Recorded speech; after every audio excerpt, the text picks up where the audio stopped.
First week of Grapefruit League games in the books for the Philadelphia Phillies. The regulars out as their routine settles into the month of March. Some of the future regulars maybe as well. Liam Castellanos doing the work with his dad this morning here at Baycare Ballpark. All the Phillies putting their work in as the calendar turns to March, and the Phillies turn their attention to the Minnesota Twins, who come to town today here on a nice day in Clearwater. Mick Abel will not be able to pitch today, the top prospect for the Phils, who was terrific in his first outing against the Yankees.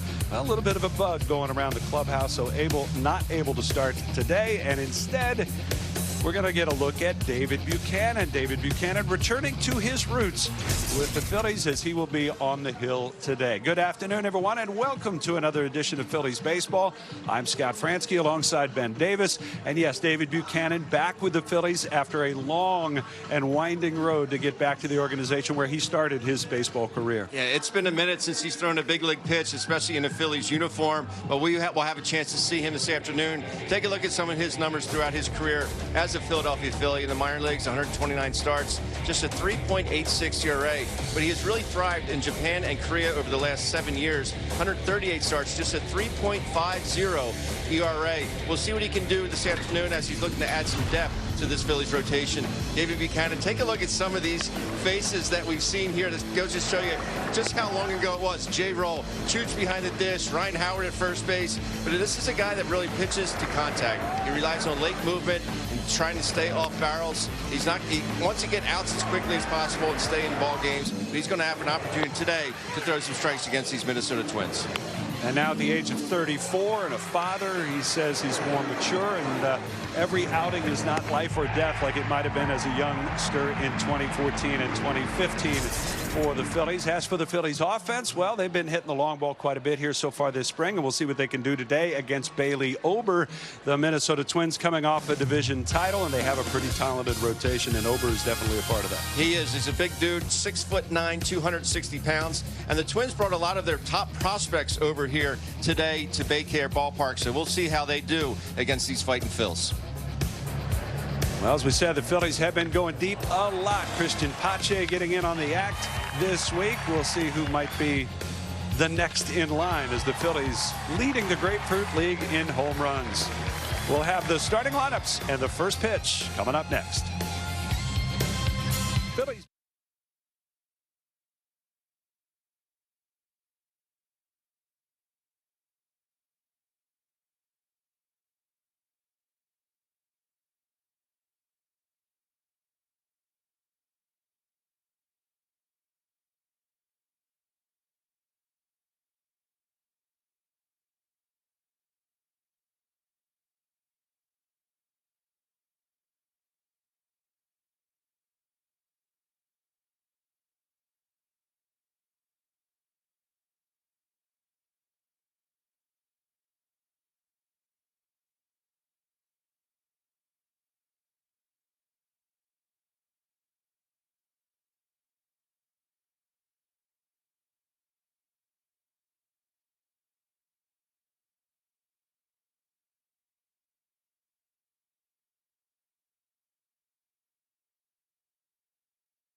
A few clouds overhead as we bring you back to Bay Care Ballpark here in Clearwater. Phillies and the Minnesota Twins coming up in just a few moments as the pregame festivities wrapping up on this Saturday afternoon. Packed house, as you can see here at Bay Care Ballpark.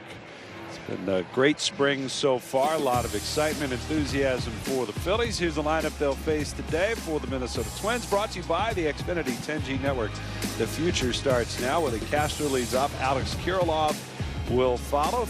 A couple of the regulars, maybe not all the big names for that Twins starting lineup today, but a few of their top prospects, in particular Brooks Lee. Yeah, Brooks Lee, Larnach, Miranda, Wallner. There's a lot of big prospects in this lineup. I know Wallner will be in the everyday corner outfielder, but they brought some #1 picks over this afternoon. And David Buchanan, who we talked about in the open. David Buchanan came up in the Phillies organization last year in Korea, the 4th year that he had pitched in Korea. Really good numbers overseas for David Buchanan. He learned a lot and quite a life experience as well to spend 7 years pitching between Japan and Korea. And you look at last year, 188 innings pitched in that minuscule ERA.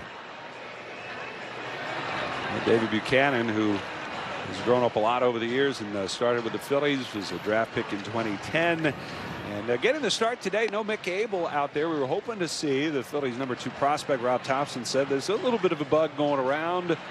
And the Phillies manager trying to make sure everybody stays healthy. That's been kind of the familiar refrain, the recurring refrain, I guess you will, Ben, for these Phils. Not a whole lot of roster competition, but just trying to get the regulars their work and get them ready for the regular season. Yeah, get them through and get them up to Philadelphia and get ready for that game on the 28th of March.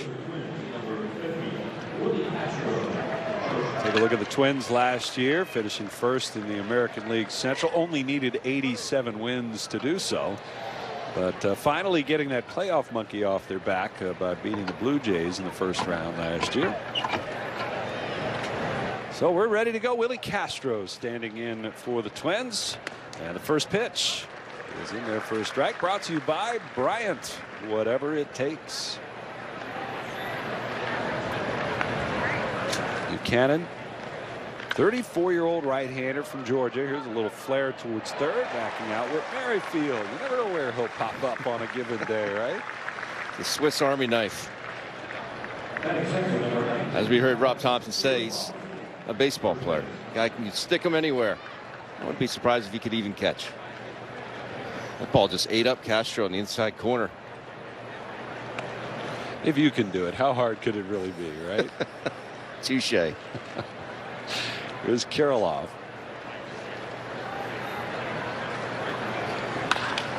And a roller up the middle that'll get through for a base hit. First of the game for the Twins.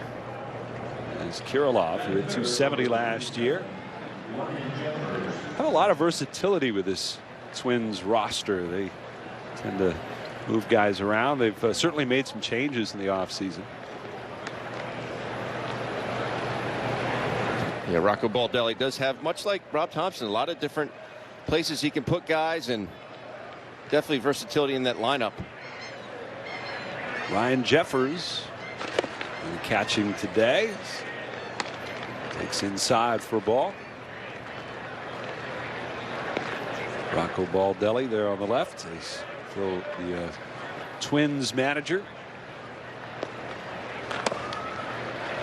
And they figure to be right there at the top again this year in that division.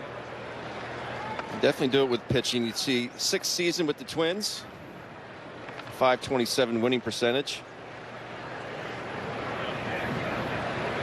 Out of the stretch, Buchanan delivers. Missed up high.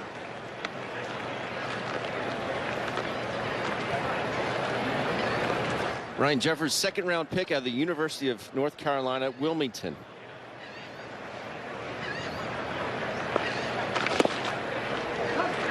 Catches the inside corner with that one. Baldelli has taken this squad to the playoffs 3 times. And what was a long playoff drought for Minnesota. I mean, a ridiculously long playoff drought for the Twins to win a game in the postseason. Fill up the count. 3-2 on Jeffers. It's the best thing about baseball. You just don't know. I mean, they go up against a very formidable Blue Jays team last year and just flat out upset them. To Hopper, Merrifield. Goes the short way for the first out. That's all they'll get. But 2 down now. Yeah, Kirilloff not a burner. With Merrifield knowing the runner and getting that lead runner at second base. Heads up play. So that brings Matt Wallner to the plate. 76 games in the big leagues last year for Wallner.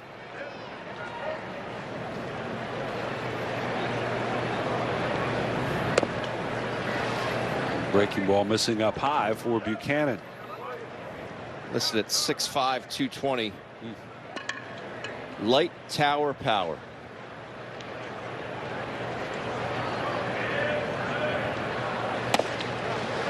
He's a local kid out of Minnesota.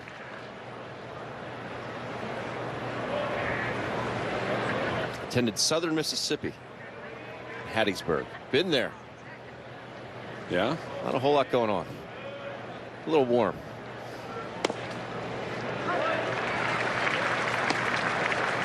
And I know how you don't like it when it's too hot. No, I don't like the sweat, Scott.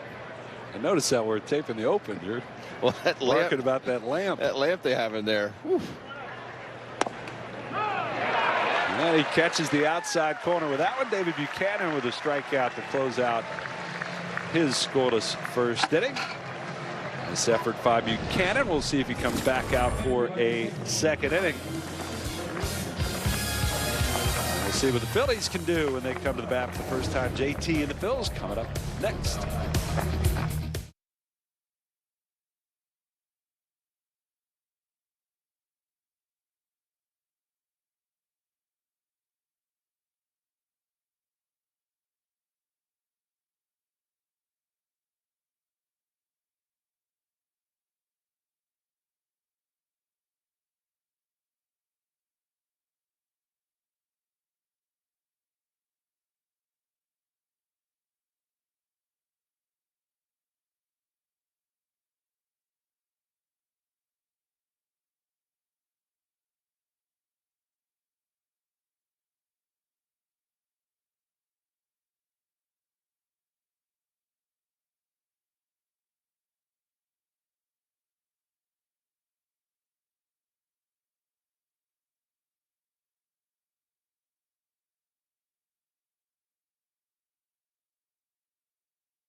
Al Schwarber standing in to start things off, goes after the first pitch and hits one a mile high. Right of the plate. Will there be a play? Oh, there should have been. Should have been a play. Jeffers, I think, heard the footsteps coming. So that'll give us a chance to look at these starting lineups. Brought to you by Xfinity, 10G network. The future starts now. See Bryce Harper will get a few at-bats today as the DH. A lot of regulars in there today for the Phillies against Bailey Ober. And he's a biggin. Pitch to Schwarber, a strike. Apparently they grow him pretty big down in Huntersville, North Carolina. 6'9", 260.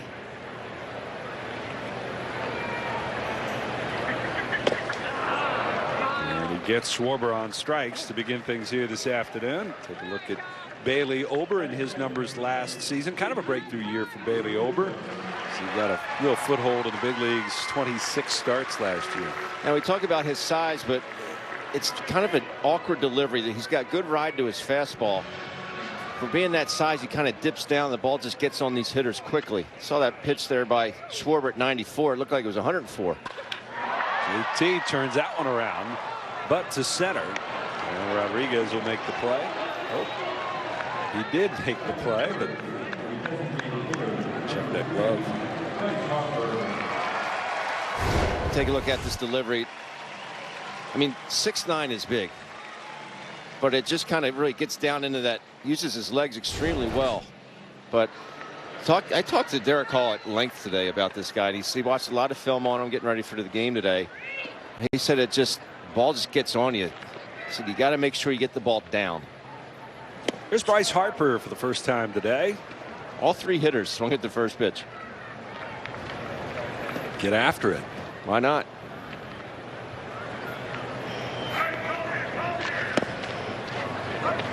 Harper 1 for 3 so far, and figures 3 or 4 at bats today as the DH.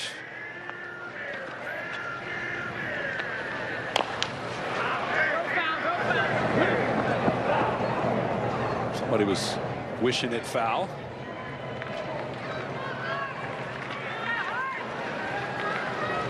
We'll take a look at the home run leaders this spring. Our Citizens stats leaders, brought to you by Citizens, the official bank of the Phillies. Yep. Phillies, a lot of long balls so far. Harper looking for his first. Through 8 games, that's a lot of homers. A quick start for Bailey Ober. 1, 2, 3. Go the Phillies against the big right-hander as Harper goes down on strikes. On to the second we go. No score.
Well, they told us 1 or 1+ for David Buchanan today, so the plus in play here as Buchanan goes back out for the second. And missed with the first one in off the plate to Jose Miranda.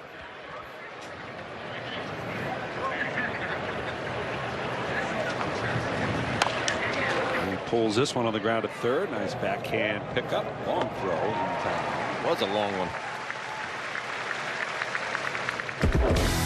Well, Phillies fans get fired up for the season with a fan Q&A live from spring training. Ask Phillies experts your questions in person or online next Saturday right after the game. Sponsored by your local Tri-State Toyota dealers. Proud partner of the Philadelphia Phillies. Should be fun. Saw David Buchanan with that 52 on his jersey out there. Made me think of Ricky Bo immediately. There's Trevor Larnach. And Larnach takes a strike. And I saw those highlights in the open. David Buchanan wearing number 55 back almost a decade ago. Big league debut May of 2014. for David Buchanan.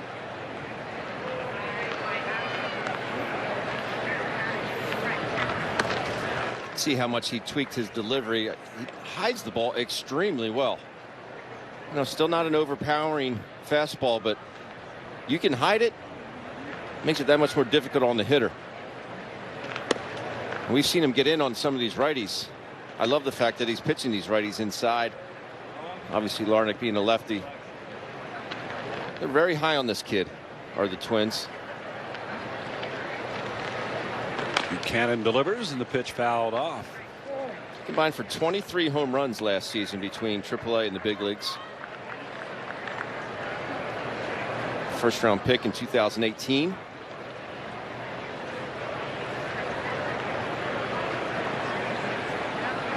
Kind of been up and down a little bit here the last couple of years, getting his footing in the big leagues. And got quite a few prospects they like a lot, as David Buchanan misses low with that one, and Larnach won't chase it.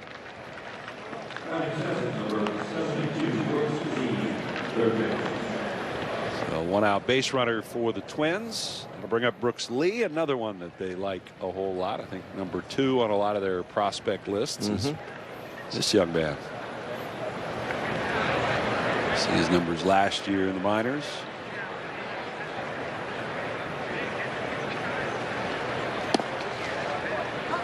Another former first-round pick. If you look at the Twins, they've done it through the draft with a lot of different rounds, not just those top picks. A guy like Bailey Ober find in the 12th round.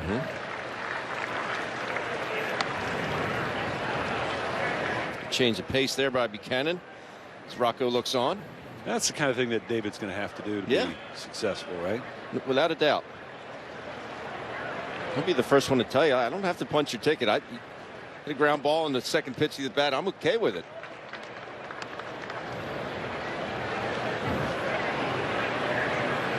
What a life experience, though, to go over there and obviously not only experience the culture and different way of watching baseball and playing baseball. As this one served out into left center field, might get all the way to the wall. It will, and it might score Larnach, who's coming around, and he is going to score without a throw to the plate, as Brooks Lee has put the Twins on top with the opposite field double, 1-0.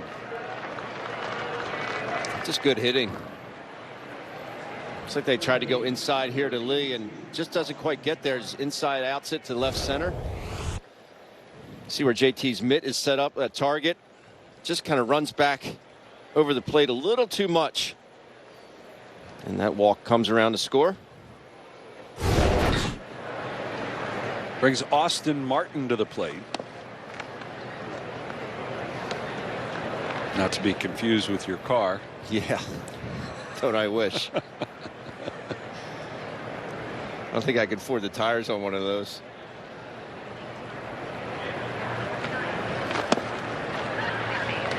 The 5th overall pick out of Vanderbilt in 2020. They got a pretty good program there. Yeah, they do okay. He got a little over $7 million to sign. Then he gets traded the following July for Jose Barrios.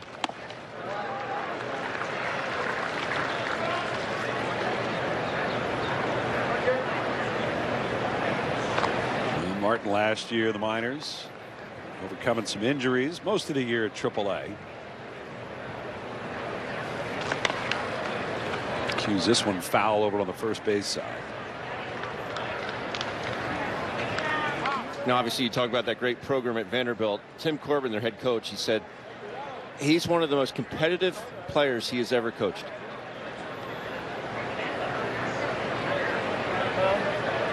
And he's had a lot of good ones. Buchanan's 2-2. Because he wouldn't give him that one.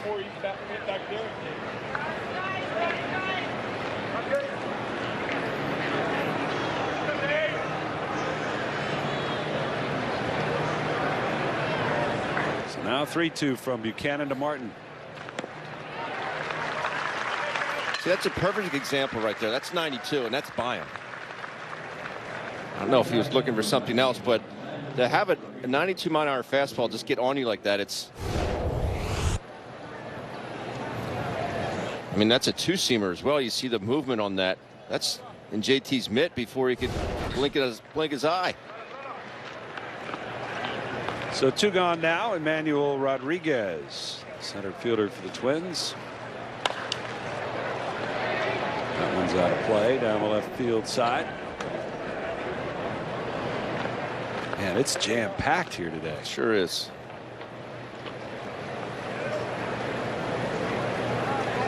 It sure is. Last Sunday we had the game against the Yankees, and I think this is a bigger crowd than that one. Was it 10,000 that day? 10, yeah, a little over 10,000. The berm just seems a little more full today. Good changeup. Well, they all know that Sarge is here.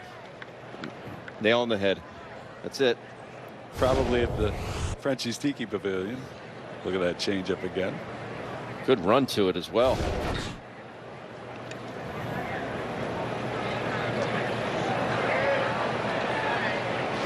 Try to put him away here as Rodriguez waits.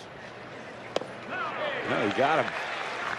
That breaking ball over for a strike, says Phil Cuzzy, and David Buchanan with a strikeout to end things. The Twins do break through the first run of the game. Good breaking ball there from Buchanan. Will go to the bottom of the second. Twins on top, 1-0.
Family as a season ticket holder for the upcoming season. Plan holders receive benefits such as postseason ticket access, price savings against single game tickets, access to exclusive events, preferred parking options, and more. Visit Phillies.com/season for more info and to purchase a plan today. Twins on top, 1-0. And Nick Castellanos will get it started here in the bottom of the second. Over made quick work of the Phils in the bottom of the first. Oof. And Castellanos makes quick work of that one. Wow. Long gone to left for Nick Castellanos. Boy, did he unload on that one. And he has tied this game up 1-1. Well, not that batting practice carries over into the game, but you saw the display he was putting on today off Paco. I mean, that was a carbon copy. And he's looking for Liam, who's been serving as a bat boy. He says, hey, come get the bat, kid. Let's go. Know thy role. Boy, this ball is touched. I mean, that literally was a carbon copy of his display in BP today. Bryson Stott now takes a look at a strike on the outside corner. First homer of the spring for Nick Castellanos. 15th already for the Phils.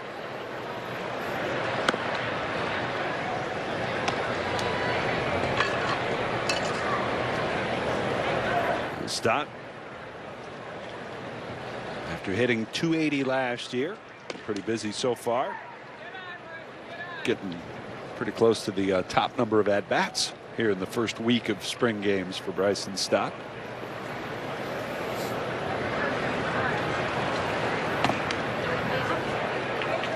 Did you ever have a number in mind when you get through spring training? Was it about a number of at-bats that you wanted before the season started, or was it just how you felt? It was a comfort level. I'd like to get as many as possible.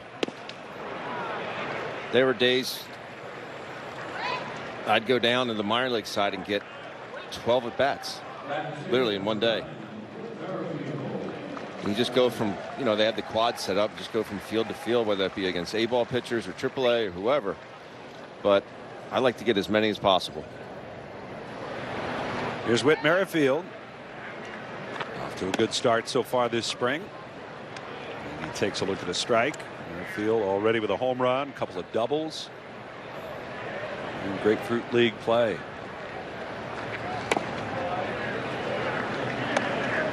Easy fit for this Phillies roster. Perfect fit for this Phillies roster.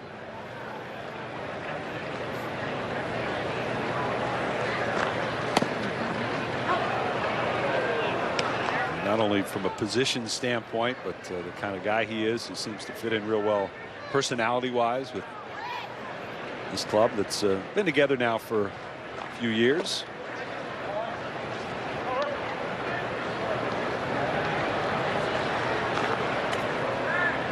Well, he goes about his business the right way, and obviously that fits right in with this club and how hard they work. Hopper towards short. Low throw, but dug out there by Kirilloff. And Merrifield is down. Take a look back at Nick Castellanos. It's a high fastball, but he goes at it with his hands. He doesn't stand up to get it. Goes at it with his hands and hits it over everything. And every one.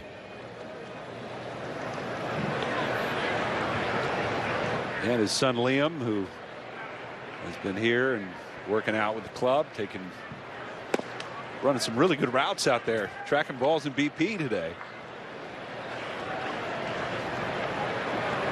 Derek Hall now.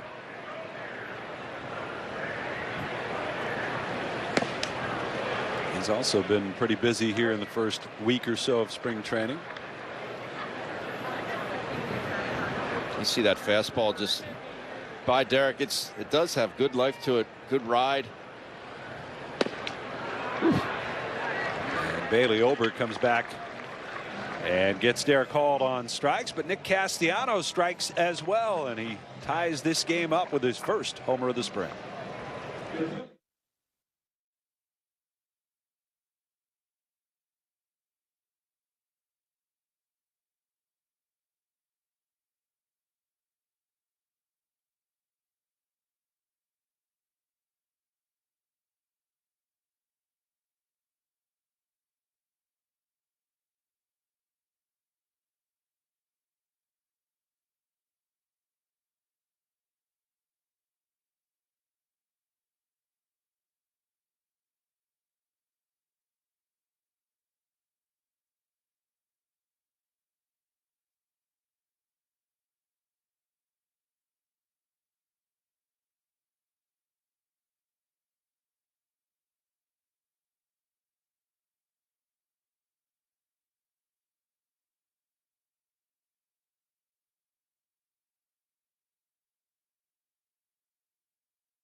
Alvarado taking over on the mound for the Phils.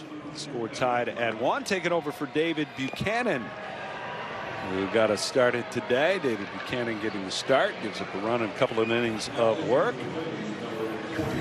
David Buchanan joining us from downstairs in the Phil's dugout. David, how'd you feel about your outing today? I was more pleased with today than I was the other outing. So I guess if you're getting better, that's the goal, right? Good to have you back. Oh, it's good to be back, man. Good to be back. No, I mean, I thought today was fine. Again, I really don't enjoy walking people, so that was a little bit of unfortunate thing there. Just trying not to be too fine, and especially behind the count, just making sure just throwing strikes early. That's kind of the biggest takeaway I'm taking from today. A lot of deception out there for you, David. What I love is your ability and your willingness to pitch a lot of these righties in. A lot of jam shots, and two-seamer is really working. Yeah, no, that felt good today. We were kind of hesitant with that just because my last outing, my fingernail broke pretty substantially. So we were kind of doing a lot of doctoring on that this week. But it held up really strong today, which was nice. I was able to throw that in the changeup and not really worry about the pain or the nail breaking off. So that was exciting. Well, we talked a lot about it while you were on the mound, but 3 years in Japan, 4 years in Korea. Mm-hmm. What a crazy life experience that must have been for you and your family. Oh yeah, that's it was definitely a ride for sure, man. But it was such a cool experience just for me, my family, just all about it from Japan to Korea. Each place had their own uniqueness to it, but overall, just the culture and the people and the love and respect that they gave us from start to finish was very humbling, very appreciated, and we wouldn't have changed it for the world. We had an absolutely amazing time, and that's part of our lives that we'll never forget for sure. You know, we talked about your debut back in 2014. It's been a minute, but it's really full circuit coming back, and the organization really hasn't changed a whole lot with regards to, how they run it and how great it is to be here. Tell us about, what this means to you being back in a Phillies uniform.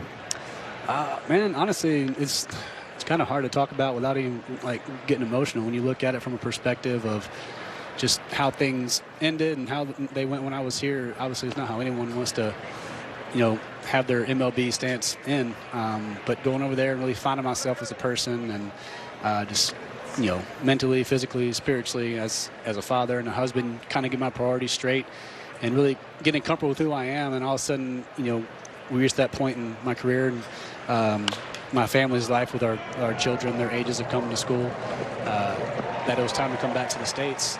And so coming into this offseason, the Phillies weren't even on my radar. And then we were talking to numerous teams about, chances to come in to camp and hopefully, a roster spot. And then the Phillies called my agent. My agent called me. And for the first time, I was dropping my kid off at school that day, Bradley. And I was in the car with Ashley. And I looked over and I just smiled. It was the first time I got excited. And I never thought I'd be here, 8 years down the road. But we're building a home in Allentown right now, so this is home base for us. And my family became Phillies friends as soon as I was drafted in 2010. So I never would have saw this ride end up here, but I can't express my gratitude and excitement to be here in this club right now, and just the way these guys are playing, and from top to bottom how. Their priorities are set on winning, and they're so dedicated. Just anything you need on the field, off the field, it's just such an amazing place to be, and I can't be thankful enough. As soon as you got that call, did you know where you were going to be? I mean, did you know it would be Philly? I told my agent, I was like, look, man, we're obviously, as far as trying to get roster spots and stuff like that, but I was like, honestly, man, whatever we need to do, just get it done, because that's where I want to play. And I talked to my wife about it too. I was Ashley, I don't want to be anywhere else. We'll be at home, and just for me, the personal relation of coming back full circle, and I want to be here for a long time. Hope to finish my career here. I think it'd make for a really cool story. No doubt about it. From a pitching standpoint, what do you think was the biggest thing that helped you? I mean, your numbers last year were off the charts. What do you think you can really credit that to? I think just really coming into my own, and I guess humbling myself of realizing what my capabilities were. Alvarado right now. I'm not going to go out there and throw a 98 mile-an-hour sinker. That's just not in the cards for me. So really, it's kind of coming to grips with myself and realizing what I'm able to do. I'm able to change speeds and move the ball on both sides of the plate, and just trust that if it's good enough, it's good enough. If it's not, it's not. So I think that was the biggest thing for me, is really coming to myself and staying true to my abilities and realizing that what I have is what I have, and not trying to do something above myself. How long had you toyed with the idea of trying to come back to the States and pitch again here? That's a good question. I think after my second year in Korea, we thought opportunity might present itself, but it just didn't show up like we thought it would.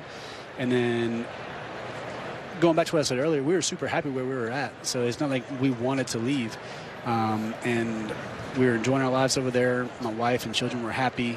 We had friends and family over there, so it wasn't really a motivating aspect for us. But coming this year, my wife told me that because my son was getting older and about to start school, she wanted to be back in the States.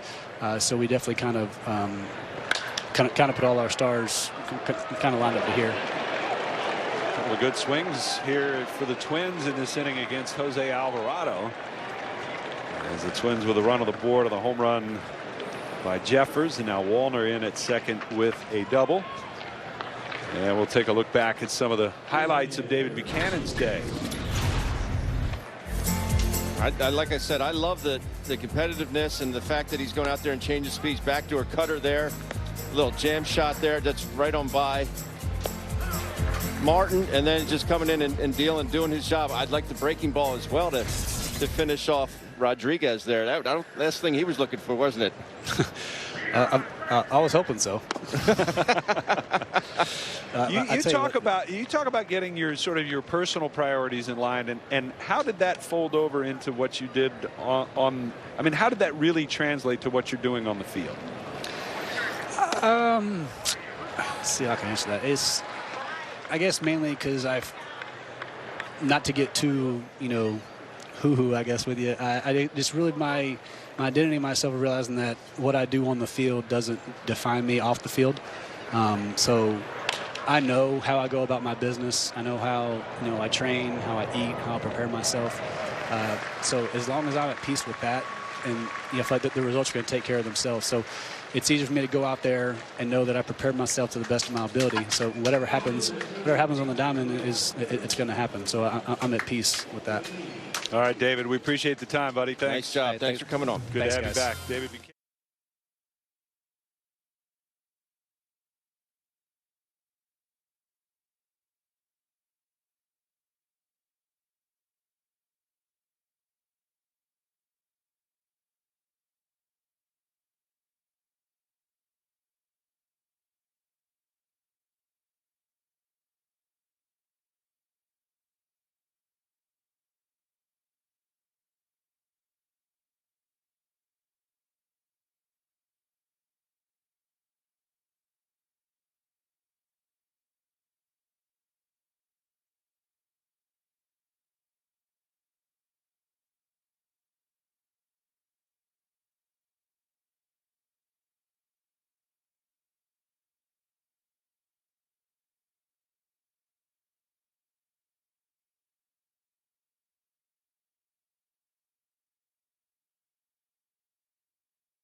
By your local Delaware Valley Honda dealers. Hurry to your local Delaware Valley Honda dealer or visit DelValHondaDealers.com. 2-1 Twins, and Rodolfo Castro will start it for the Phillies. 8-9-1 coming up here for the Phils against Bailey Ober.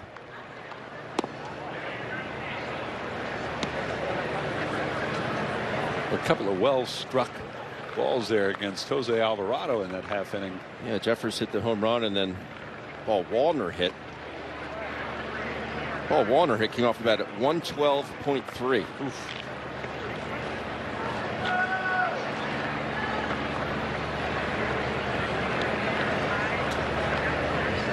Alvarado, his third outing of the spring.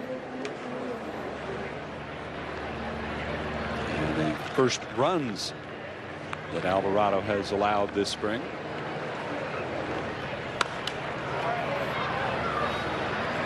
Popped out of play. Count still 0-2 on Rodolfo Castro. This guy's just filling the strike zone up. 27 pitches, 21 strikes. That's a good ratio. And it's Castro fooled on that one.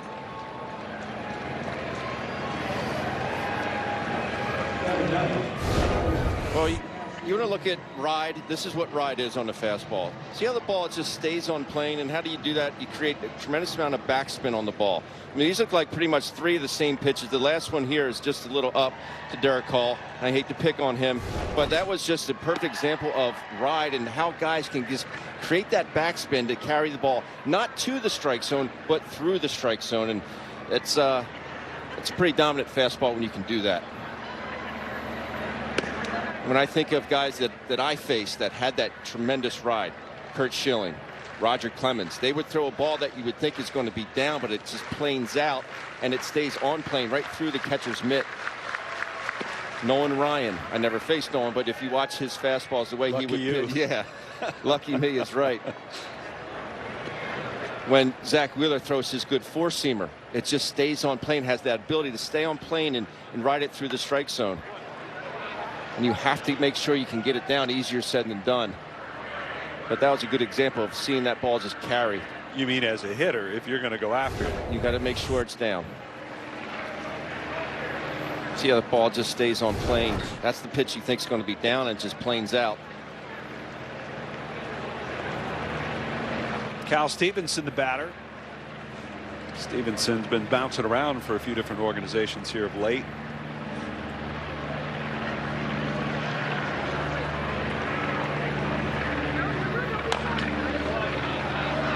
Stevenson last year got to the big leagues with the Giants. Spent a good bit of time in the Phil's organization at AAA as well. Got some big league experience with the Oakland Athletics a couple of years back. 2-2. Pulled the string and Stevenson strikes out. Guy's punching everyone's ticket. It was impressive. That's third in a row. 6 strikeouts through 2 2/3. Change up riding away from Stevenson.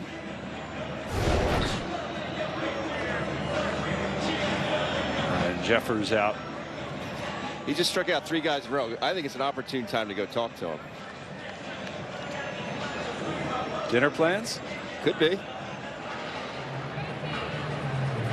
Trying to figure out what he's going to pair with a steak tonight. Do I go baked? Do I go mashed? You know he's got dinner plans. He's going to go baked and mashed. Activity in the bullpen as Caleb Bosley getting loose for Minnesota. Kyle Schwarber 2 down. He takes a look at that fastball.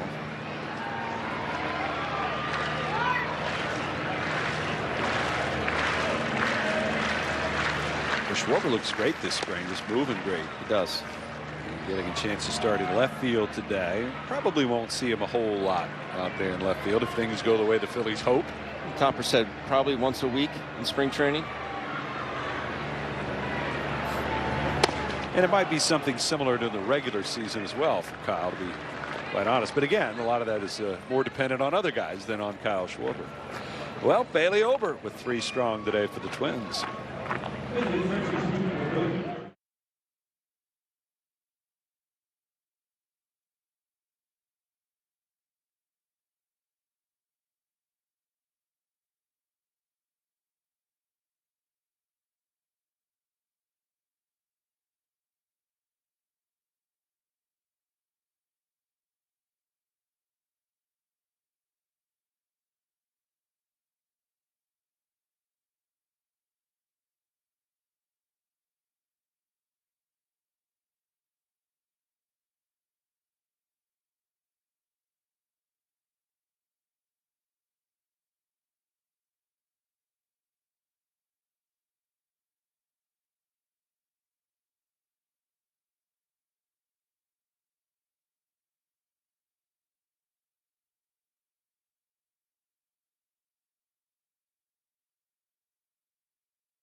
Watch MLB.tv and stream 250 plus spring training games and every out-of-market game live or on demand. Blackout and other restrictions apply.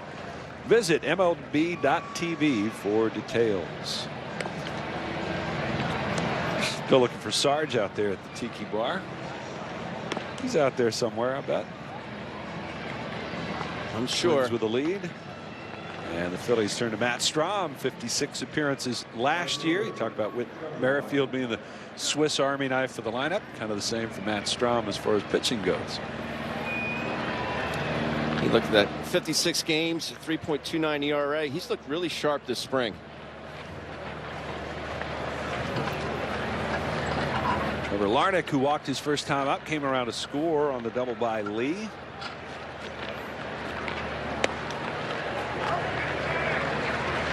Strahm, who says he grew up a Twins fan and big fan of Eddie, everyday Eddie.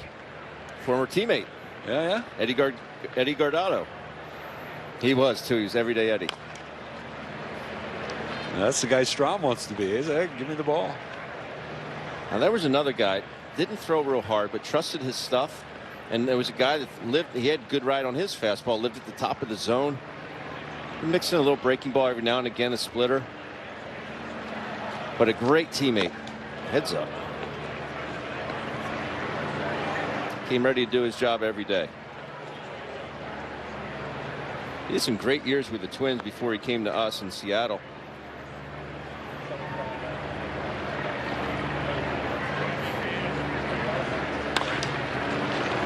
Lifted to left center. And on the run, Stevenson calling for it. And make the catch. I mean, year after year after year for Eddie Guardado, 60 plus appearances. Yeah. A high of 83 appearances in 1996 with the Twins. And think about that. You're a reliever and you play in over half the games. You pitch in over half the games. There's Brooks Lee. Takes a look at a strike from Strahm. Half the games, more than half.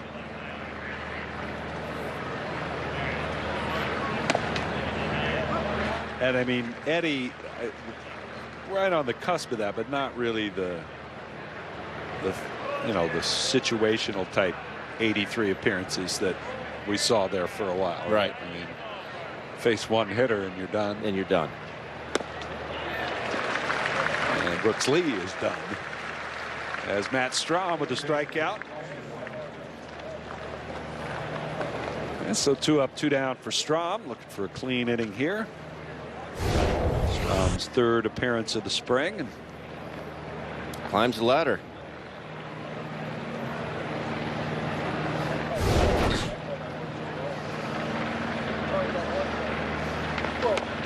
Strahm trying for the rubber stamp on his game-by-game. 1 inning, no hits, no walks, 2 strikeouts so far this spring.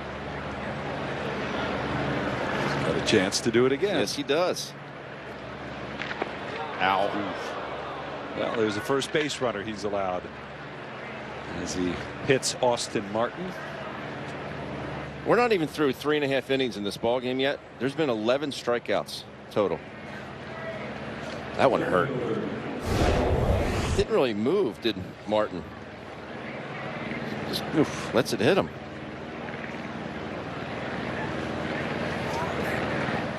Probably reconsidering that right now as Rocco comes out to take a look at him.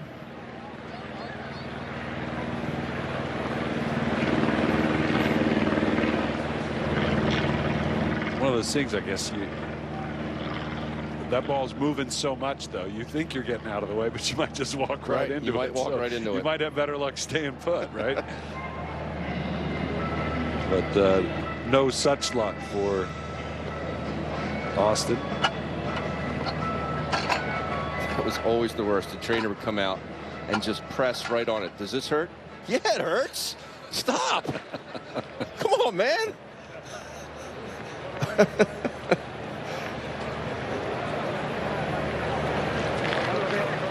Emmanuel Rodriguez for the second time.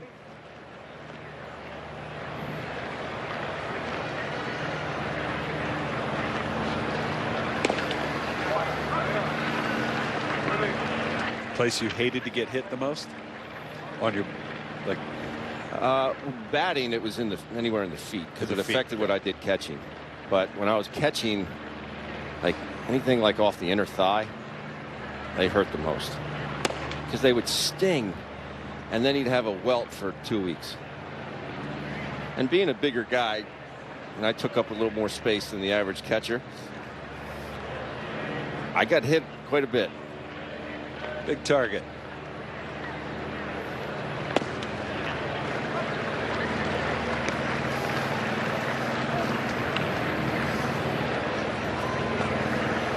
Yeah.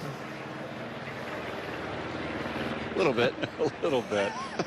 Good target there. Yeah, with these shirts that Tom left us, we could pass for the ballpark ushers. We could, no doubt. I was thinking of that earlier. Yeah. I mean, is it the same shirt that they're wearing? It's not the same, but it's of the same ilk and color, same hue, if you will. And Strom does get his 2 strikeouts on the afternoon as Strom with another scoreless frame. Yeah, let's go help some people find their seats, Ben, shall we?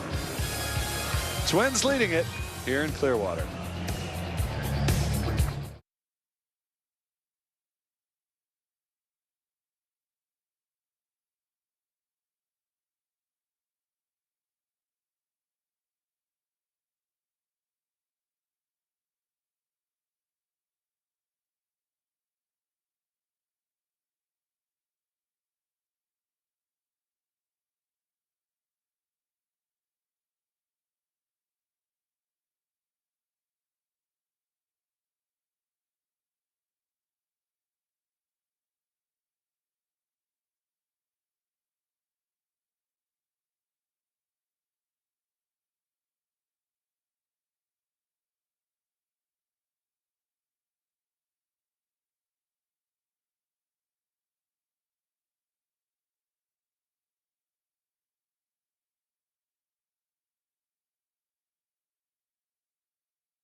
Our Toyota report, big addition for the Giants. Matt Chapman finally signs 3 years, $54 million. Should help their offense and certainly will help their defense. No doubt. Moving along here at Clearwater, Twins up 2-1, and after a very impressive performance by Bebe Ober, it'll be Jorge Alcala, who is trying to get it back together after some injuries. Pitched 59 games 3 years ago in 2021, but only out there for 11 games last year with the Twins.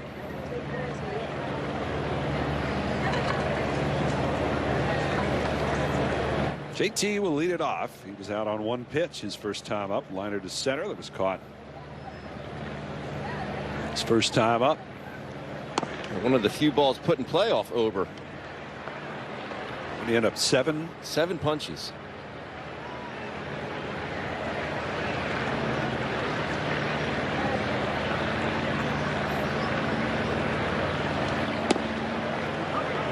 Alcala was signed originally by Houston, and coming through their organization, they traded him to Minnesota and got Ryan Presley in return, a deal that's worked out pretty well for Houston, I'd say.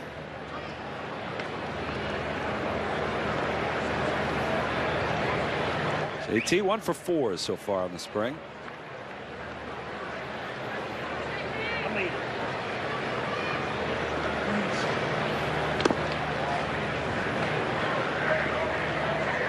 JT coming up on, well,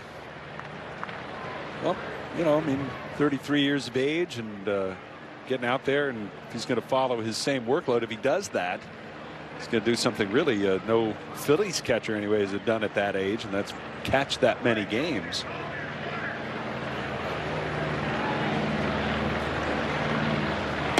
Topper always says that every time he approaches JT about giving him a possible day off, he's like, just wants to maybe end up in a fist fight, and he just doesn't want to come out of the lineup.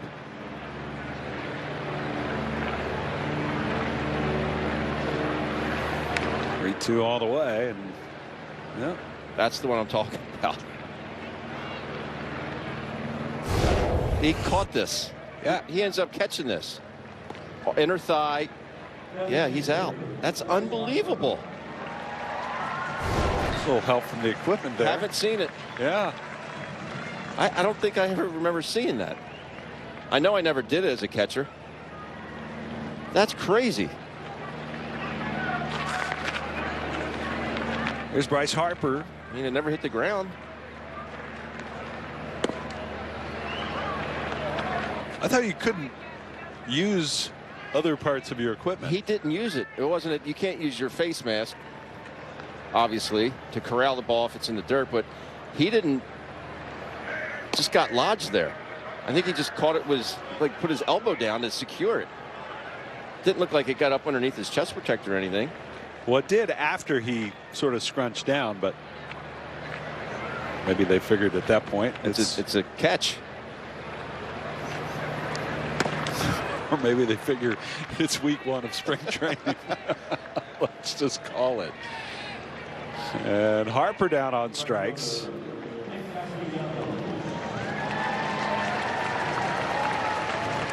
Think Phil Cuzzy's seen it before? He may have.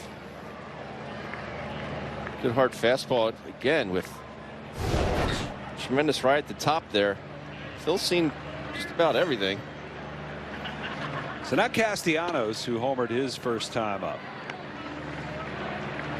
And Nick takes a look at strike 1, 98 on the fastball from Alcala.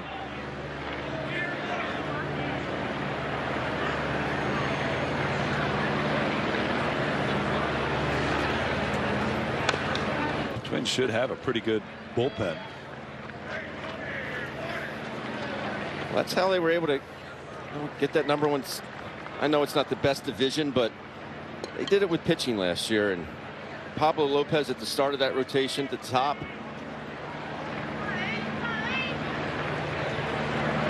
Very reliable.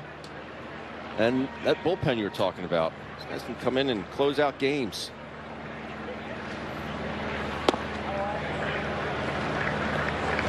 Yeah, they relied on him pretty heavily too. I mean, you look at some of the starters' numbers; they definitely were solid and maybe not spectacular, but they were solid all the way, 1 through 5. And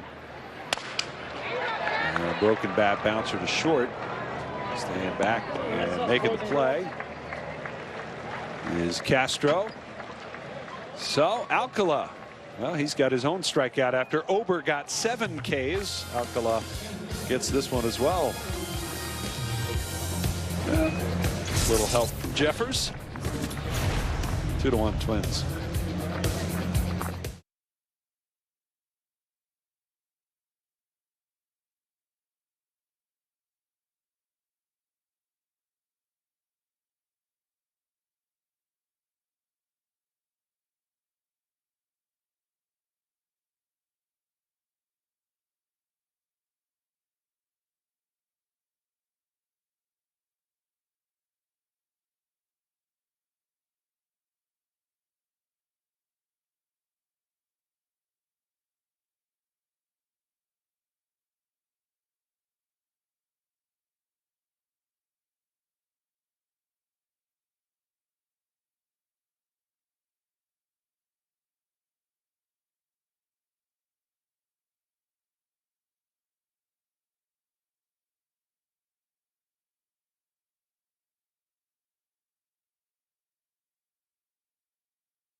2-1 Twins as we head to inning number 5 already here at Baycare Ballpark. Gregory Soto will take over on the mound for the Phillies.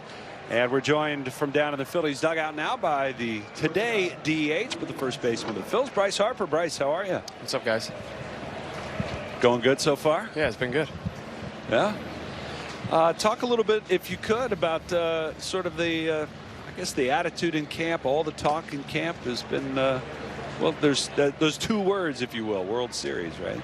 Yeah, I mean, anytime you get into, camp or anything, I think all 30 teams, have an opportunity to come into camp and hope for a World Series and to work for a World Series, and that's the main goal for us right now, and to get back to where we were last year, and obviously go a little bit farther than that, and hopefully win one. Obviously, making this transition to first base, what is one of the things you really tried to work on defensively in this past offseason? Not too much. I mean, a lot of glove work, obviously. Just trying to keep things simple, and then you get into camp and you get to work with Bobby. Obviously, he wants to work with all the guys, and you get on the half field and you start doing glove drills and ground balls, angled stuff, and all that. So it's been really fun. It's been of course a working spring, I could say, out there, and just working with him every day. It's been great. He's one of the best in the game, so it's been nice to really get out there and talk to him and understand what he wants out of me, what he wants out of us as an infield group, and I think his big thing is just go out there and try to be great at what you do.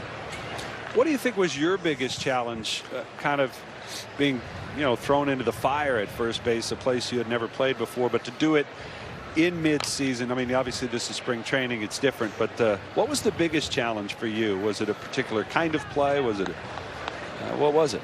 Yeah, I would say just the reads on balls in the gap, down the line, understanding where I need to be, guys on base and a ball over the center fielder's head where I need to be, or a ball down the line with a guy on first. Just those situations, I think I'm still learning with those, trying to figure out in-game stuff, and understanding that. Sorry, guys. But understanding just where I need to be at all times, and don't get caught watching the game kind of stuff, and just that kind of stuff. The game on Wednesday, we saw you make a 3-6 double play to Weston Wilson, tagged the bag first, threw it to him at second base. How much more thinking ahead is it playing first base as opposed to playing the outfield? No, I mean, I don't think ahead too much. I just try to understand the situation at hand, and obviously, I play the batter a lot. Obviously we have charts and stuff like that tell us kind of where to play and stuff, but I try to play the batter as much as I can, just for the purpose of, hey, this guy might tear one down the line or hit a cutter or something from Nola or whoever it is, and just got to be ready for those, and just try to play the situation with hitter and stuff like that as much as possible. Gregory Soto, the man on ahead of the count here as we chat with Bryce Harper down at the Phillies dugout. Bryce, this spring, I don't know if it's is it energizing for you to have, as you said, a working spring, to have something new to learn? Is it energizing in any way for you as a player? Yeah, I mean, anytime you're able to get into camp and work on the things you need to work on, obviously, you want to do that. I mean, every time I came into camp for outfield stuff and things like that, working with Pac the best I could, and it's been different just because I'm not DHing this year. I'm not, last year I did, the year before I did, so it's a little bit different in that aspect. Coming in, actually working, and understand what I need to do every day, and early work and all that kind of stuff. So it's definitely been a different spring, and just try to get out there as much as possible and learn as much as possible. So Ober today, Bailey Ober, had 7 strikeouts through 3 innings. What did you see out of him tonight? He's a big dude, 6'9", but kind of some funky delivery, the way the ball gets on you, huh? Yeah, I think, facing a guy like that, if he's going to be 95 or 96, good luck to anybody in the Central, because that's going to be a tough at bat for anybody. But it's been good to see Velo, understand that it's early in camp, and, I punched out my first 2 at-bats on heater, so just got to, understand, trying to get the head out and, get on time as much as possible and, you know, hit the ball in front a little bit more. Jeffers, who homered his last time up, lines that one to right. That may score a run. It won't. They'll hold him at third. Bryce, obviously in the offseason, the talk about the contract, and I know it's something that has certainly been asked of you, but I guess it's just one more indication for you that you said it last year to us on the air, you know, both TV and radio. You said, this is where I want to be. This is where I want to end my career someday. And I guess the contract talk is really just another piece of evidence to that end. Yeah, I mean, I think just being able to understand I want to be here for longer than what I am right now. You know, I think that's a, you know, conversation between me and John, and I have so much respect for John and this organization. I mean, I love being a Philly. I love being here, obviously. I want to win and do everything we can to win. And that's the mindset every day, and I, you know, try to do everything I can to, you know, do what I can for this organization. And so just going about it the right way, and, you know, like I said, it's a conversation of, obviously, you know, me and John hopefully will have at some point. Bryce, we've seen how much you've embraced the city and how much the city has embraced you. It continues to just build on a daily basis, and the way they love this Phillies team, they love the way you guys go about your business. I always talk about how professional you guys are, and I think it's not something that fans can see every day. But to a man, you guys just take care of your business and get the job done. Yeah, I mean, you just want the results, right? I mean, understanding that at the end of the day, results matter and winning matters. You know, we haven't been able to do that to this point. You know, we've won games and got into the postseason, obviously, and won the pennant 2 years ago. And, you know, obviously that's great. But at the end of the day, results matter. And, you know, we want to be able to win a World Series. And, you know, I think we have the group of guys to do that. And, you know, John's done such a great job of putting that together. And, we owe so much to him just for the pure fact of bringing guys in that, you know, want to win. This is a very hard place to play for free agents, and to get guys coming in here and wanting to be Philadelphia Phillies, that's what you want. I mean, guys are taking less money, guys are taking less years, everything like that. Double play? Double play. Just to be Phillies, and that's what you want. That's what you want to see, and that's what we get out of a lot of guys. So. Bryce, we really appreciate the time. You can save your play-by-play career for some time way down the road, all right? Nah, I'd rather be an owner. Very good. Bryce Harper, we appreciate it. All right, we'll see you.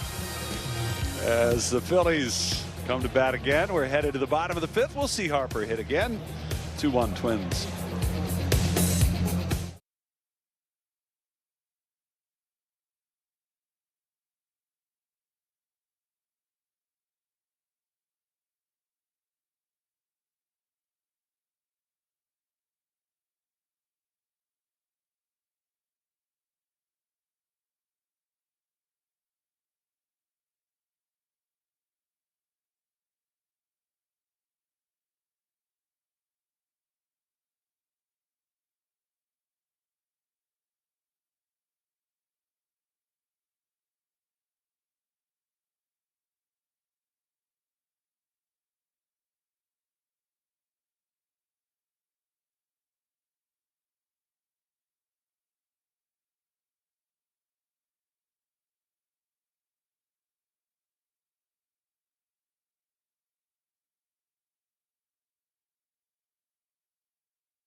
As the latest news and analysis on your team is always at your fingertips. Scan this code now and connect with the NBC Sports Philadelphia app for the most up-to-date info on your Phils.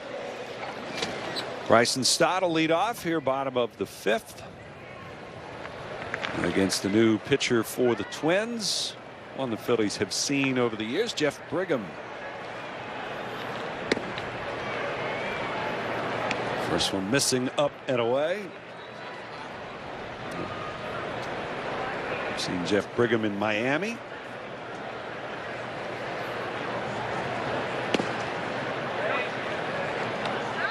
Marlins were here yesterday. Considerably lower stakes than the last time the Phillies and Marlins met. Last year, Brigham with New York.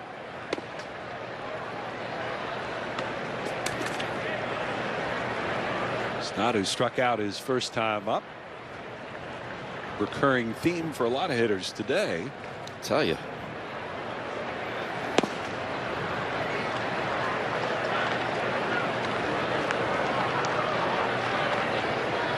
Brigham 5 years in the Marlins organization. Last year his only season with the Mets. And got into 37 games in New York. As this one towards the middle, smothered by Martin. Nice play. Up though to first. Stott a little taste of his own medicine there. Yeah, I guess that foot's not bothering as much. I'm getting hit by Matt Strom. It's a heck of a play. And you got to know your runner there too. I mean, he gets to his feet extremely quickly. See where Martin ranging to his right, goes in that half slide, gets to his feet quickly, gets enough on it to first base. Fine play. Merrifield now. Witt grounded out his first time.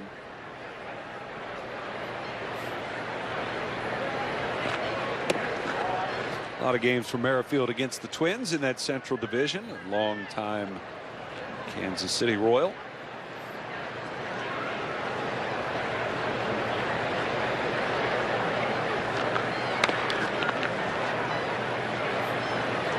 Rumor has it been it might rain here tonight. Really? It's been overcast all day. I'm surprised at the lack of humidity down here since I'm heading home tomorrow morning. It's raining at home. It's raining at home. Sorry, folks.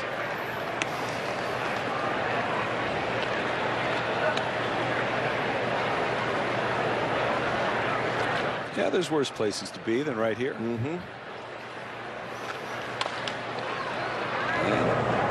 Another one out to Castro. And he'll make the play in time. A couple of ground ball outs for Jeff Brigham.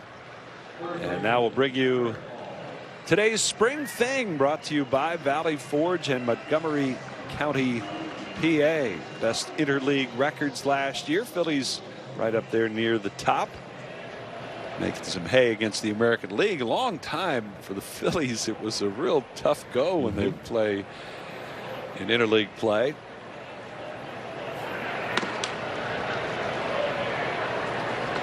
But not last year. Phillies were very good against the American League. They had that long winning streak through June against AL clubs. And a lot of that success coming on the road when they had the long road winning streak. That was some really good AL teams in that stretch as well. Tampa Bay.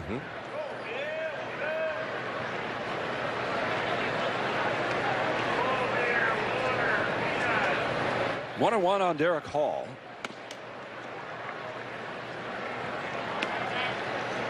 Derek Hall, who has 60 career homers for the Lehigh Valley Iron Pigs. And kind of that record you don't want. He's got a chance to set the all-time home run record there for Lehigh this year if he ends up back there. But he's 9 away from tying the all-time record.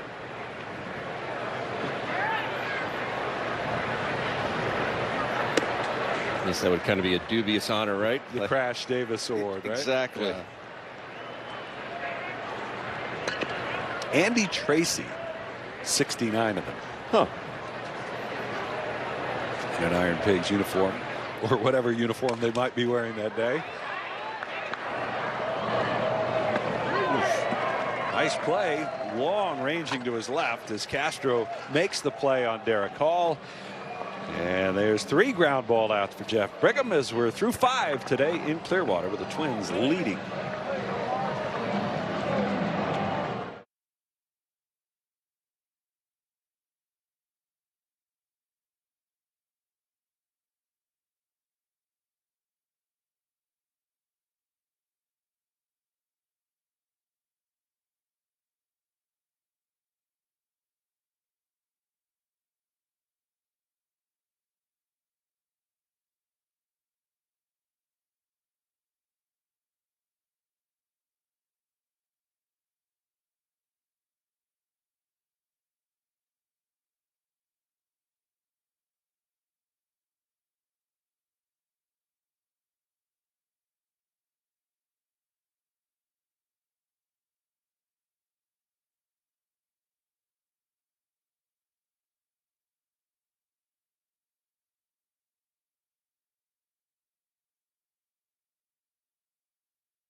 As your Honda game summary from Clearwater today, Twins up 2-1. Strikeouts, homers, story of the day thus far.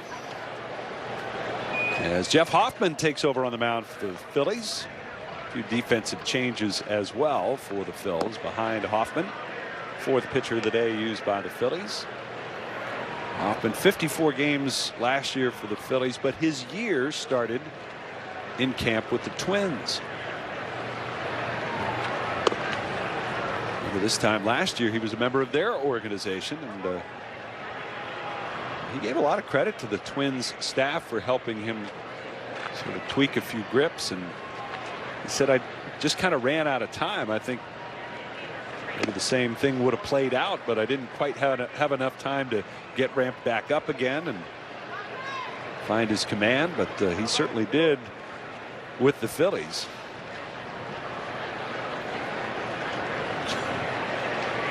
Amazing the twists and turns throughout the course of a season. Stevenson out there calling off the new right fielder De La Cruz, and Cal Stevenson takes care of it for out number 1. Yeah, I mean, where would the Phillies have been last year without Jeff Hoffman, a guy who didn't appear in a Phillies game until May?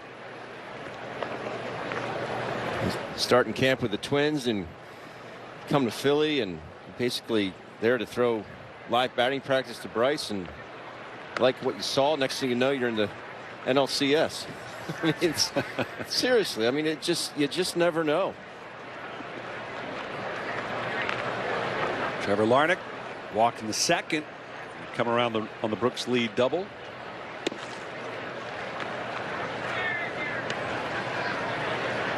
On Hoffman, his confidence certainly grew throughout the year, and more important than that, the Phillies' confidence in Jeff Hoffman grew throughout the year. So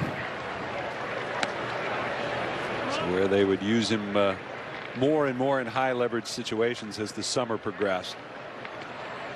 So as you said, he was one of the best options come October.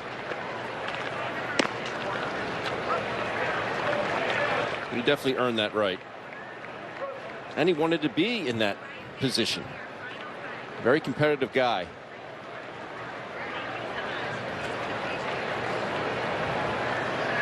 Behind the count here to Larnach, and he walked him. So Larnach walks for the second time today. Well, limited tickets remain for McDonald's opening night as baseball returns to Citizens Bank Park Saturday, March 30th at 4:05 against the Braves. Fans 15 and over receive a Fightins t-shirt. Visit Phillies.com today to secure your seats for this popular giveaway. Good looking shirt. And we'll get a pinch runner as Michael Hellman does the honors at first, running for Larnach. And here's Brooks Lee, and he takes a look at strike 1.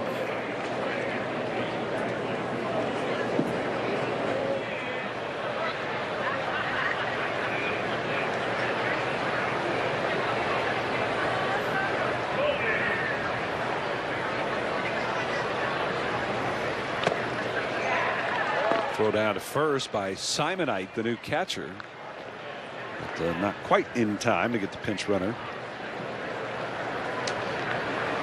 Good day to be on the berm. You're not going to get fried out there. You guys had the leather man out there this year? Oh, we have the one down below. He's not as leathery as he was in years past. Okay.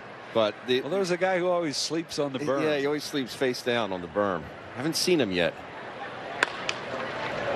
Roller to second, and a chance for 2. Not in time. Just not hit hard enough.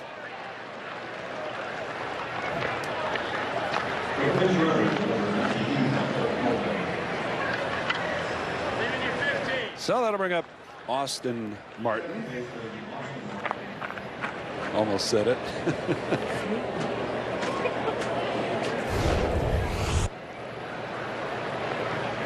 I mean, his nickname's got to be Aston, right? If he's got a nickname, right? You would think. It's not just a great place to grow up, Scott. I see what you did there.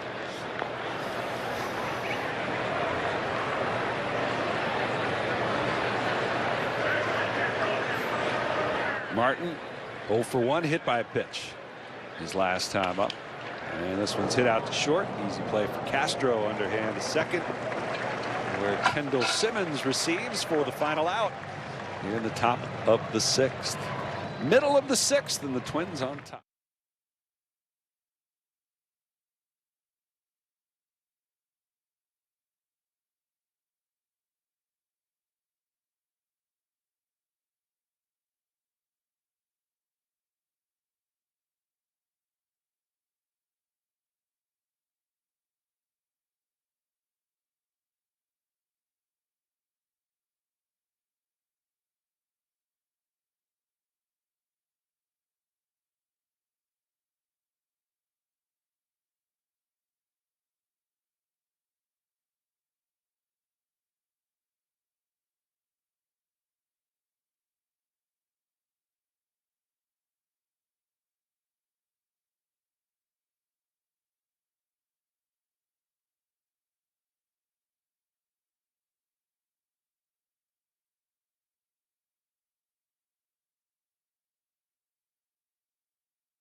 Phillies baseball is brought to you by the Pennsylvania Lottery.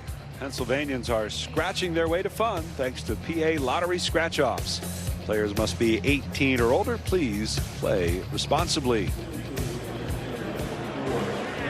Change on the mound for the Twins as the fans in the afternoon rolling along here, going to the bottom of the 6th, and Daniel Duarte is the new pitcher out of the Twins bullpen.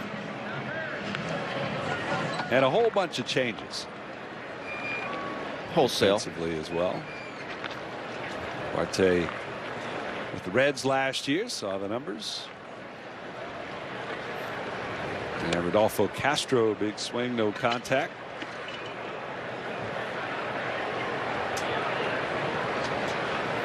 Castro struck out his first time around.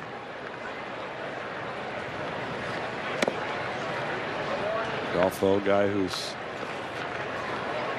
out of options, but utility man. Acquired last year. A trade with Pittsburgh, and boy, just never could get it together with the Phils, as he was A, kind of searching for it, and B, didn't have a regular reps to maybe work his way out of it. But there is some versatility there. He's a switch hitter, as you mentioned, can play all over.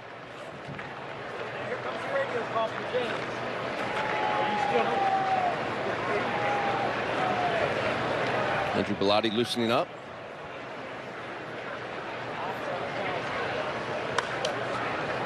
Castro fouls that one out of play.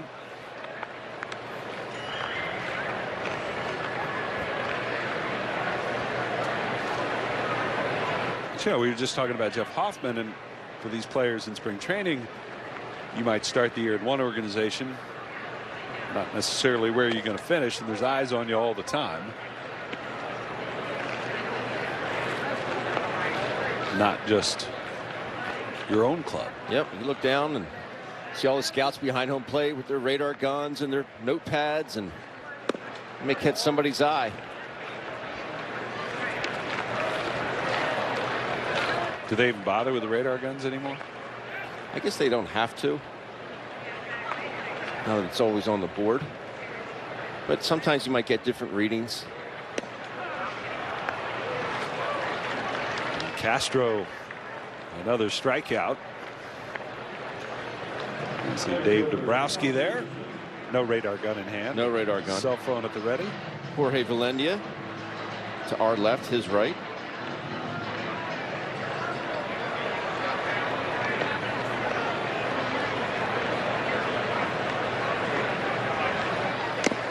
Stevenson swing at a foul tip.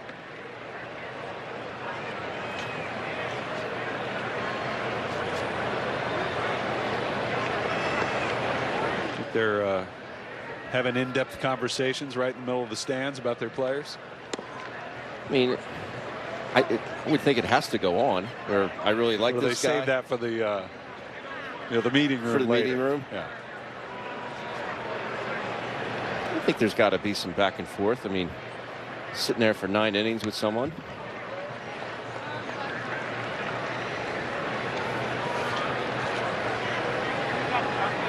Hey, I really like this guy, or this guy does this for us.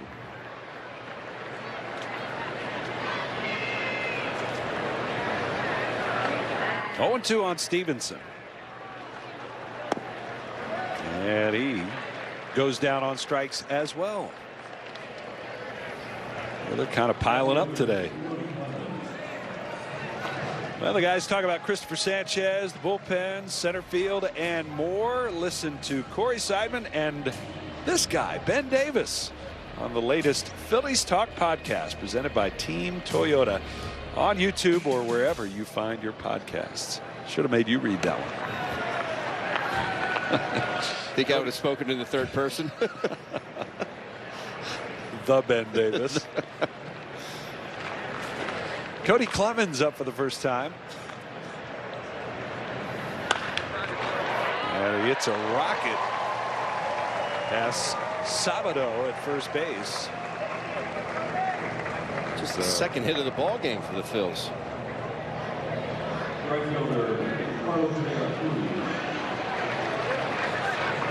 That's right. And Nick's home run. And then that one. Well, so Clemens aboard, and here's Carlos De La Cruz, his first at bat today. And a late swing for De La Cruz. Harper is on deck, by the way. We were thinking he'd probably take 3 at bats. I asked Garrett Stubbs today. I said, "You playing?" He said, "I'm DHing. I'm backing up Harp." So it'll just depend on how many at bats he wants. And he'll take the rest. He'll take the rest.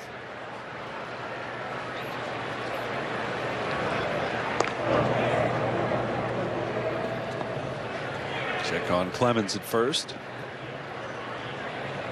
Well, at this rate, it's looking like might only just get the one. It's, yeah. High drive center field, but playable for Rodriguez. He'll squeeze it for the final out.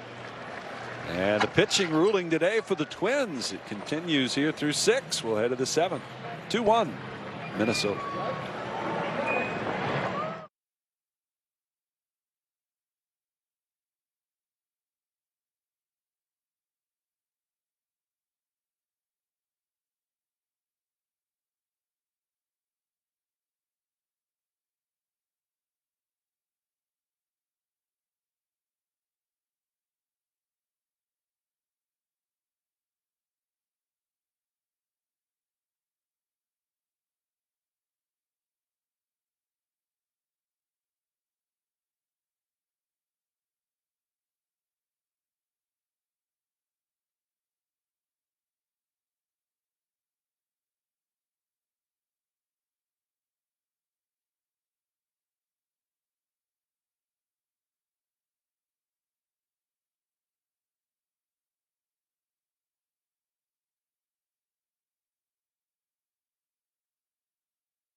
2-1 Twins into the 7th here, moving right along in Clearwater on this Saturday afternoon, weekend of spring training games. And I know Rob Thompson always talks about, hey, that first week of games, the intensity level changes. Want to make sure everybody stays healthy, and knock on wood, still on track with that, right, Skipper? Yeah, knock on wood. I think these guys have done a really good job of maintaining, just staying under control. And I think our training staff and our strength and conditioning people have done a great job too, just getting them prepped. And so far so good. Still really impressed with some of the arms that are coming out of your bullpen, Topper. Matt Strahm looks like he's in midseason form. He has really impressed me thus far. Yeah, strike throwing ability. He's spinning the ball pretty well right now, and he's got that heater that takes off, and he's been really good. Alvarado I thought was really good today. He 3-2 heater, guy just jumped on it. The only thing he did today, he didn't really land his cutter. His command of his cutter wasn't all that sharp, but all in all, it was really good. Andrew Bellotti gets the first out of the inning. And Bellotti, a guy obviously you know very well, Rob, and have seen him in the last couple of years, and he's one of those guys you have to taking a real close eye on this spring, right? No doubt. He was on our World Series team 2 years ago, and he pitched fairly well last year, but our bullpen was so good that we didn't have an opportunity to get him up. So he's one of those guys. He's vying for that last couple spots. Some pretty good arms against you today for the Twins that are thrown out there. Ober was very impressive. Yeah, really good. Strikeouts through 3. Yeah, really good. High riding fastball. Changeup was really good. This is a lot of our guys today are on the first back-to-back. So I don't know whether that has something to do with it, but you got to give him credit. He was really good. Well, Nick Castellano found one to his liking. Yeah, that ball go a long way. He hammered that ball. Wow. I said it was a lot like his batting practice today. You got in that one round off Paco, and he was just launching balls. Yeah, well, Paco's pretty easy to hit. So. Does Paco know this? I mean, the Castellanos has talked about it pretty openly this spring, just trying to eliminate some of the chase. Yeah, and I think he's done a really good job so far. Everybody's going to chase at times, but he's really being patient. He's staying back, keeping his head still, and he's swinging at strikes for the most part. And gotta love his reaction there at home plate when the bat's still sitting there. He's looking for Liam to clean up his handiwork. Just a little discipline, trying to give his kid a little discipline, that's all. Look back at the home run by Castellanos back in the 2nd. And yeah, this one a no-doubter for Nick Castellanos, his first homer of the spring. But you guys have been hitting a lot of home runs here early in the spring. Good to see. Yeah, I think our bats have been really good, and kind of ahead of schedule, really. So, like I said, they've thrown some pretty good arms at us today, and I don't know whether we got 11 or 12 strikeouts, but other than today, I've been really impressed by it. Big emphasis this spring training on defense. You guys have been pretty crisp out in the field, hitting the cutoff men. Guys who just seem to be in the right spots. Yeah, and our backup responsibilities have been really good. We've turned a lot of double plays, which has been really good. So Bobby and Paco and Dusty have done a really good job staying on top of that stuff, and I think we've played very well defensively. Any updates on Brandon Marsh? Yeah, so I went to the backfield today. He got some live at-bats off of some player development pitchers. He had 5 at-bats. He was actually 3 for 3 with 2 walks. He looked really good. I think that machine they have over there helps him out a lot with spin and timing and getting some velocity. So he doesn't look too far away. Still, though, a couple of weeks maybe before we see him in a game? Or? You never know. I mean, the at-bats look good today. It's more about running and changing direction and things like that. And trainers let us know when they feel like he's ready to go. And I guess the news of the week, or at least yesterday, Taijuan Walker, a little bit of a sore knee. No big deal, though? No, not really. He had some personal things to take care of last week, so he had a couple of days off, and he came back and through a batting practice. I think he threw 20 pitches, something like that, and he came in the next day, and his knee was a little sore, so we just kind of backed him off, and nothing serious. I think it's just general spring training soreness. 2-2 on Sabado, and he takes down an in from Bellotti. And any chance we'll see you got Zach Wheeler penciled in somewhere here soon? I know fans always love a chance to see Zach. Yeah, we're not really sure exactly. I think he's going to do a little touch and feel tomorrow, and hopefully we can get him out there Tuesday. But that's not that's still in pencil right now. We just want to make sure we do the right thing by him and that he's ready to go. Lottie with a good slider there. 3-2. Pitch that he relies on heavily, but I know he's trying to mix in some more fastballs and changeups this spring as well. Yeah, he's really working on changeup, and during live BPs, he was executing it pretty well. So he's always got that slider that, you know, it's in his back pocket, and the fastball's been pretty good. The velocity's been back up in the mid-90s, and that's where we want it. How about this crowd here today, Topper? Great crowd. Great crowd. Unbelievable. Yeah. Nice day, nice and cloudy, so it's cool. It's kind of humid, but it'll be a nice drive home going back to the beach. None of the people looking for a, you know, the sunset. That's right. It won't be that bad over the bridge. Yeah, there won't be much traffic, so that's good. Bellotti looking for this final out as Brian O'Keefe, the new batter for the Twins, up for the first time. Rob, it's so far, October is so far away, yet that's what your players often talk about, you know, getting back there and going to the World Series and winning the World Series. How do you keep them on the, you know, the right frame of mind that they're not ahead of themselves, so to speak? Well, I don't think it hurts to ever talk about the World Series, you know, because that's the goal, and that's what they want.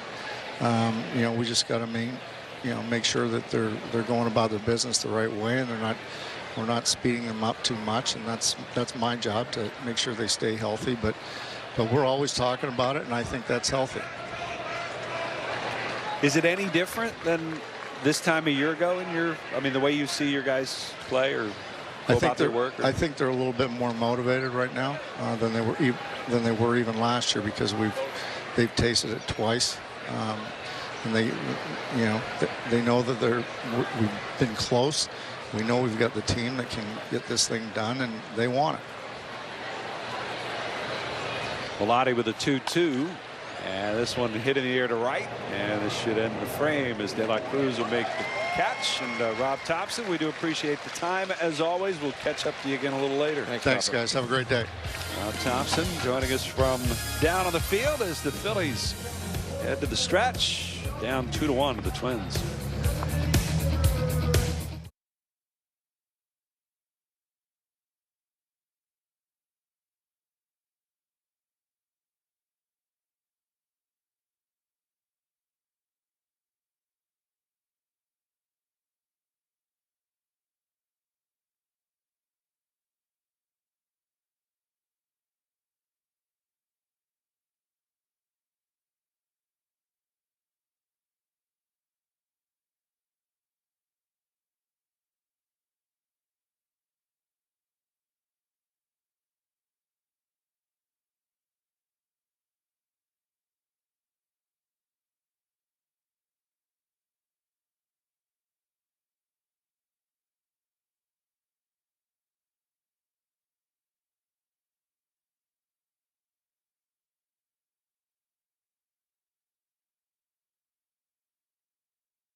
Two to one Twins as we go to the bottom of the 7th.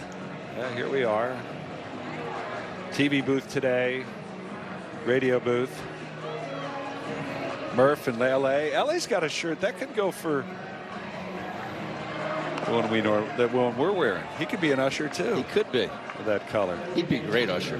Well, Sunday baseball is back. Join us as we round out opening weekend at Citizens Bank Park, Sunday, March 31st at 1:35 against the Braves. All fans in attendance receive a 2024 schedule magnet presented by Valley Forge Tourism. Grab your tickets today at Phillies.com. I know that moment well, Ben, in the radio booth when all the changes are getting made. As Harper bats for the 3rd time, takes a strike, and there's nobody in there to help with the changes. Oof. And so Murph is relying on LA to find who's playing where. Pitch is down low. You can see how well that's going. New glasses? 1-1 to Harper. This one's lined to right, but making the catch on the sinking line drive, Hellman. And so Harper 0 for 3 this afternoon. Great talk with Bryce earlier. Just hits us off the end a little bit. Sinking line drive, but a nice play.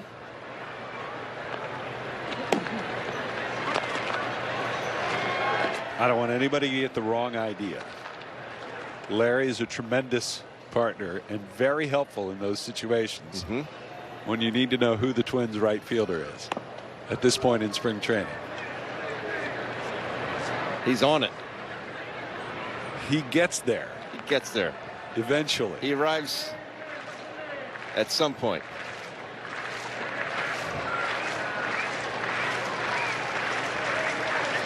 Williams Simonite down to the count, 0-2. I gotta say, when he's doing his quote-unquote big league prep and he starts talking to himself, he asks himself. You mean Larry, not Williams Simonite? Yes, Larry. When he asks himself a question, then he answers it. I always kind of get a chuckle out of that. Most people do that in their head. Correct, but not Larry.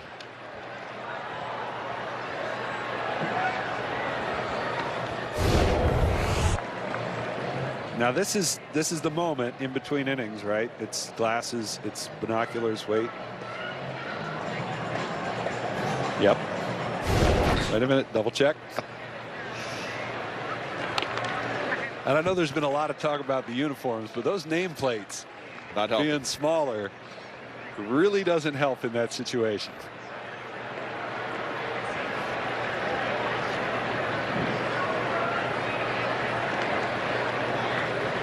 One and 2 to count.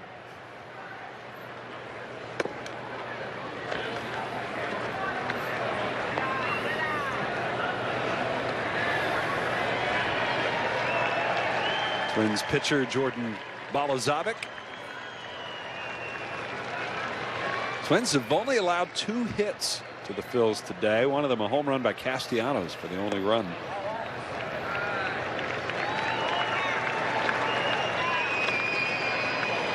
I liked what I've seen out of the Twins pitching today. Look at his numbers from last year. Appeared in just 18 games.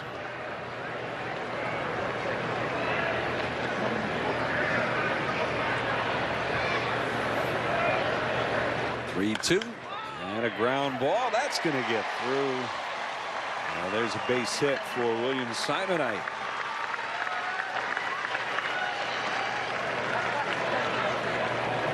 Hit number 3 for the Phils on this afternoon. Fastball straight as a string. Simonite just sneaks it between shortstop and third base, as Tony Gwynn used to call it, the 5.5 hole. The 5.5 hole. You'd have it sewed, stitched into his tongues on the spikes. Next up, Trevor Schwecke, as Phillies with a rare base runner today. 278 last year in the minors.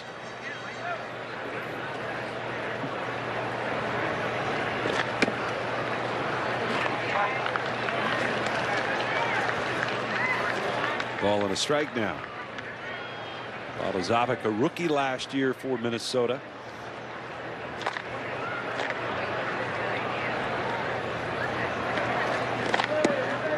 Former starter in the minors. But the last couple of years has really been focused on relief work. And,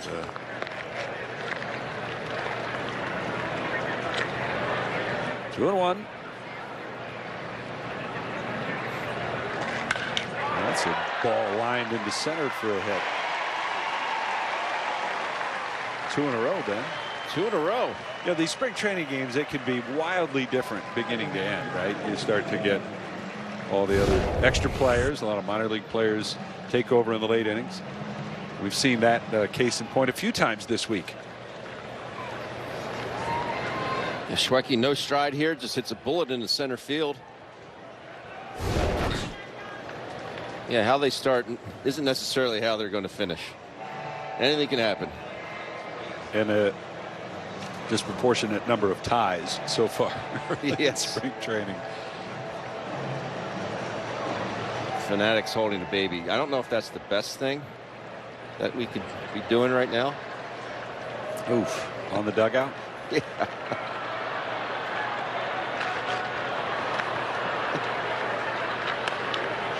I think the mom was like, okay, that's good enough. We're good.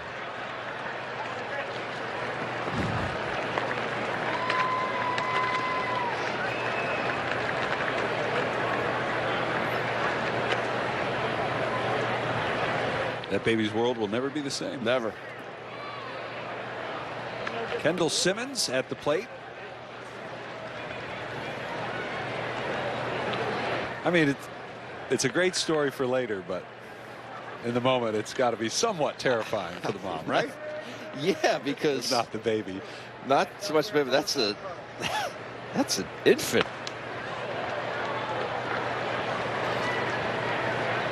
And the Fanatic has been known to have hands like a snake from time to time.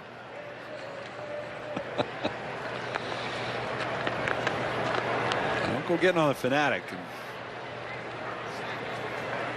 Very sure-footed, though. Larry and I had to talk to some fans this morning, and we had the unfortunate scheduling of having to follow the Fanatic.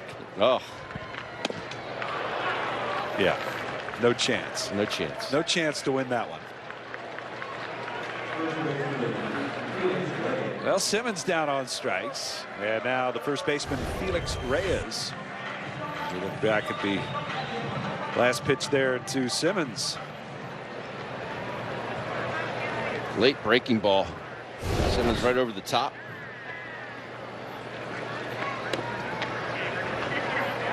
Missed with that one to start off the at bat for Felix Reyes. 10 homers last year in the minors for Reyes.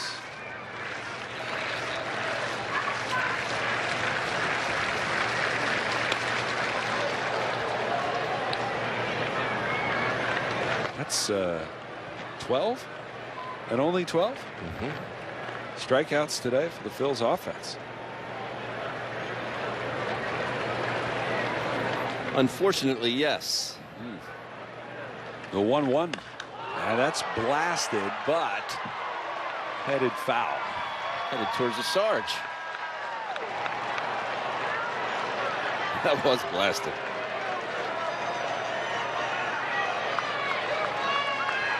I don't think any Keep it fair. Keep it fair.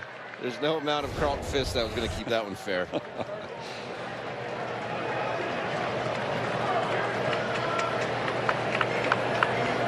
Strong swing. 1-2 on Felix Reyes. With 2 on, and he's still alive.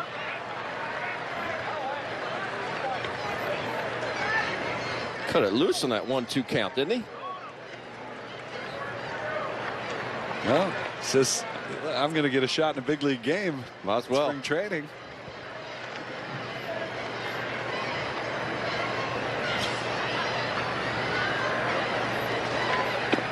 Another 1-2, and that one he leans on, but able to lay off. Reyes, who played a lot of games last year here. Yeah, held up. Most of his summer spent here in Clearwater with the Threshers.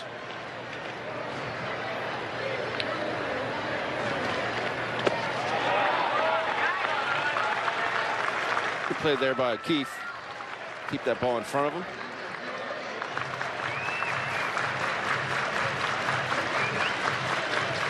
Well, the count's full with a couple of outs already in the inning. A couple of runners on. They'll be off and running. Simonite, the tying run at second. And that one's a fair ball down the line and headed for the corner.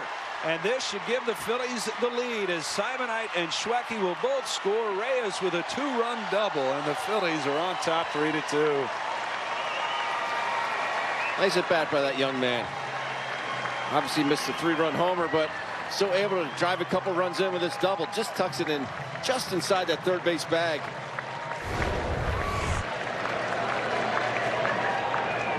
Keeps it fair. And Jordan Balazovic will get paid a visit. Fanatic enjoying it. So is Reyes. As well he should. Phillies had 2 hits coming into the inning. And they got 3 and 4 batters.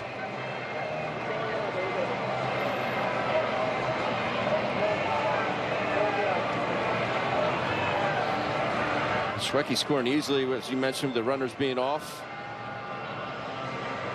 Yeah, taking that previous 2-2 pitch and really didn't bite at all on it. Had the one that on the check swing prior to that. That was close, but wasn't fooled at all on the 2-2. Now Simone Muzziotti with a chance to keep it going here. His first at bat of the afternoon. And Balazovic with a pitch. It's fouled away.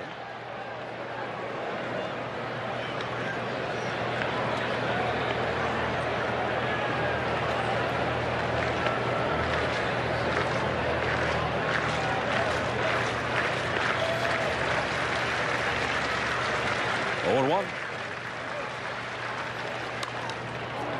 You know, it's a shame that Austin Martin's not on the field. We could have an Austin Martin and a Muzziotti on the field.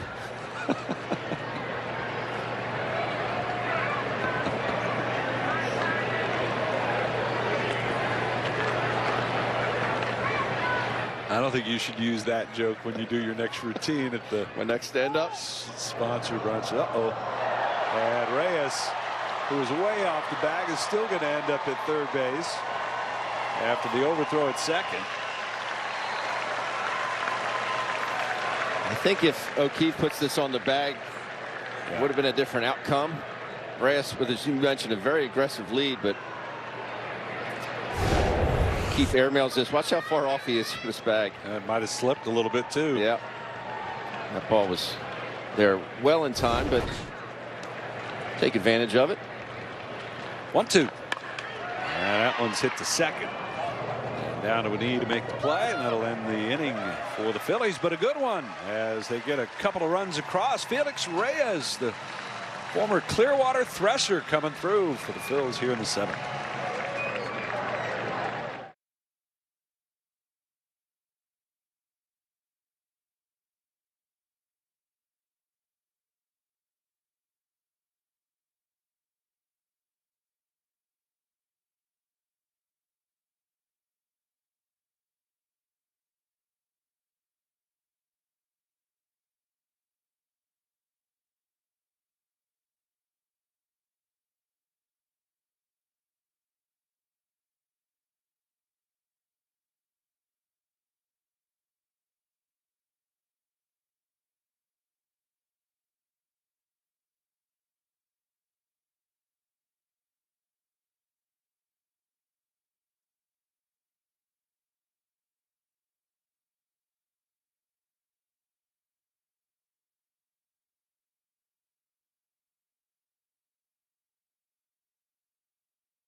It'll be double the fun at Citizens Bank Park on Hatfield Phillies Frank's BOGO nights, when fans can purchase 2 hot dogs for the price of 1.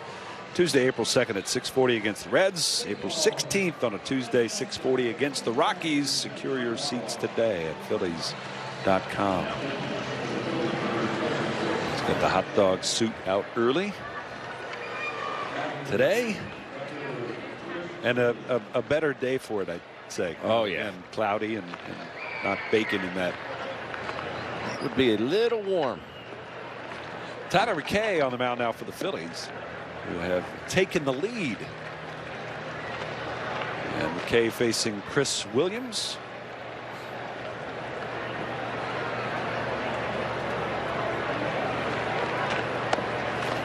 And McKay missing down and away. If I'm a right-handed hitter, I want no part of this.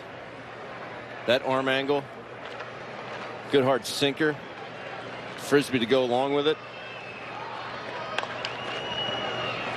Hit in the air to right, and De La Cruz, no problem there, makes the one-handed catch. Tyler McKay, 26 years of age, doubled in AAA last year. 48 games between the 2 stops. That ERA.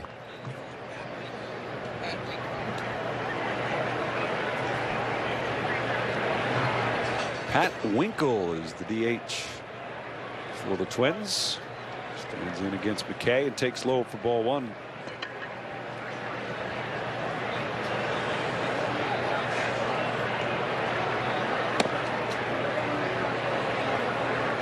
And missed by much. Say that miss in the middle.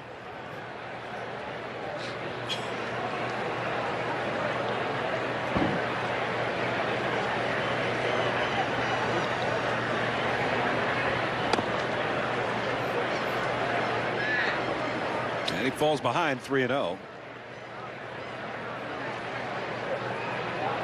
As he's kind of grown up in the minor leagues, Tyler McKay slowly kind of working the walks down.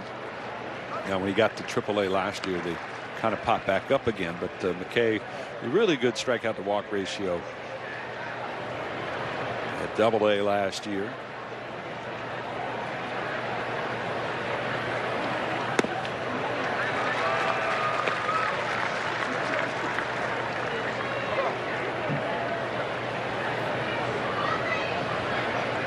Three-2 on Winkle. Numbers at AA Wichita. Got him. Bottom fell out of that one. Yeah. Seen some really good off-speed stuff here today. And obviously Bailey Ober had the good fastball, but also got some changeup outs as well. Ooh, turns it over.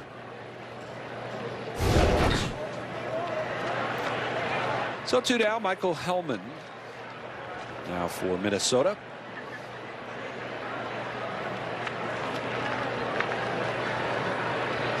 Came on to run for Larnick.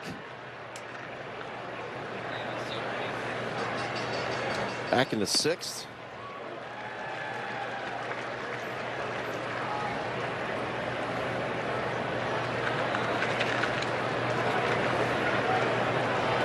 All the numbers in the 90s now.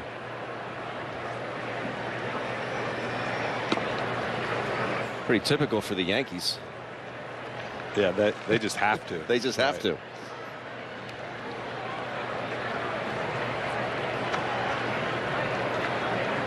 Zamir, does that helmet and emblem remind you of the Marlins? Absolutely, 100%. Just foul. I mean, you look at it from a distance, and you could definitely mistake it. Without a doubt. Yeah.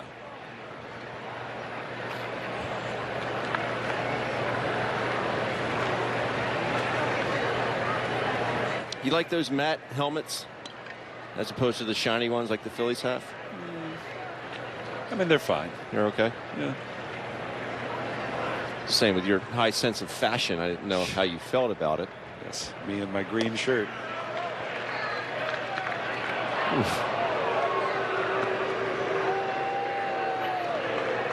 You are talking to the wrong guy, Ben.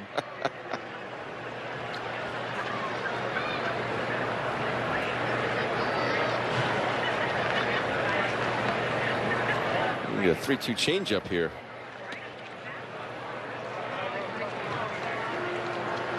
I think Simonite was trying to get him to stop. Yeah. Was he?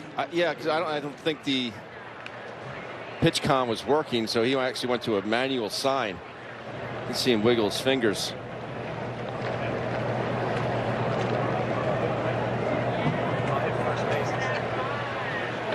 So helmet aboard, and Junior Severino takes a look at the pitch up high. Do you like the matte black look? Not or the matte particularly, no. Yeah.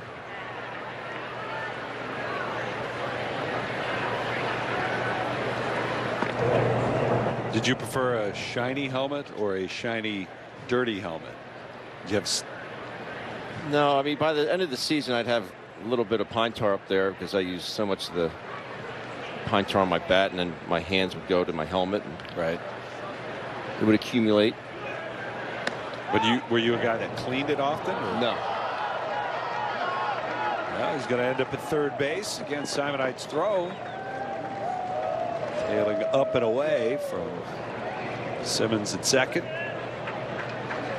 So Hellman in at third now, the tying run. Had a chance, just gets underneath it and pushes it into center field.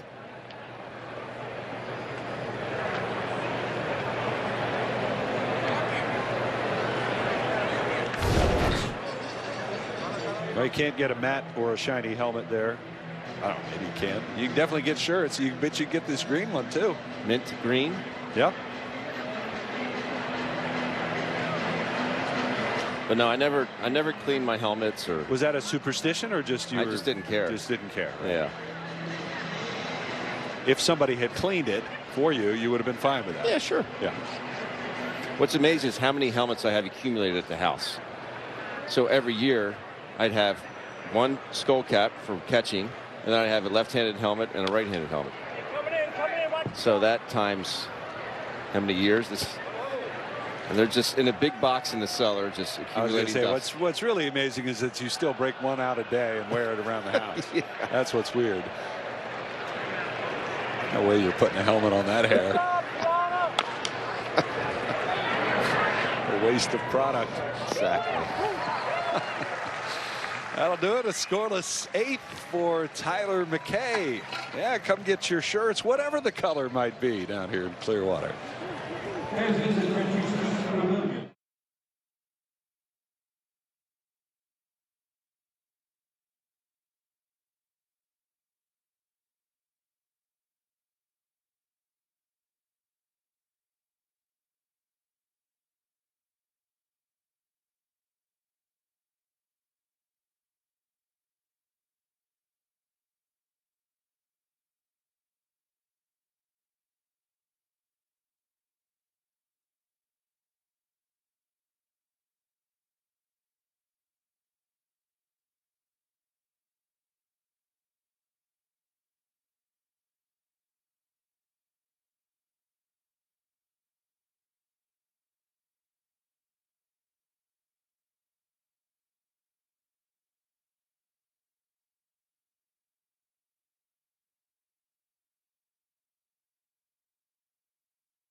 Phillies baseball is brought to you by your Philadelphia area local Chevy dealers. Visit ChevyDealer.com. Phillies with a late lead here in Clearwater, 3-2, bottom of the 8th. Another great day here in Clearwater. Phillies will be down the coast tomorrow in Port Charlotte. We'll be back on the broadcast Tuesday against Baltimore here at Baycare Ballpark. Ronnie Enriquez, 39 games last year in the minors, and he'll pitch the bottom of the 8th here for the Twins. And Eric Brito will be the first to face him.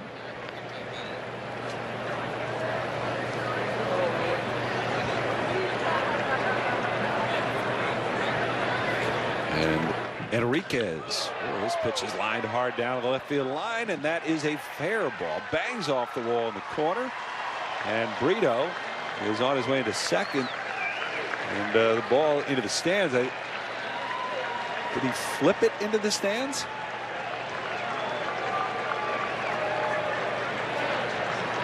On accident? I believe so. Do you think it was foul? It was clearly fair, but he's playing pepper with a left field fence. That's called being ready to hit. Oh, he just not intentionally. It's Chris Williams out there in left. So Cody Clemens now the man at third. Twins bring the infield in. Unexpected souvenir at that moment.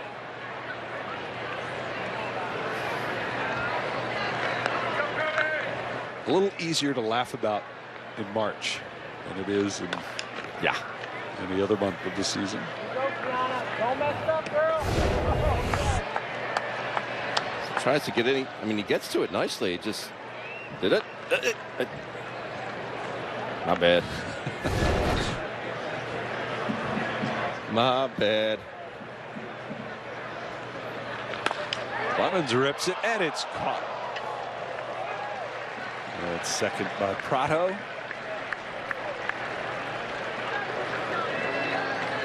I think Cody just gets this off the end a little bit. Give Prado a chance to range to his left.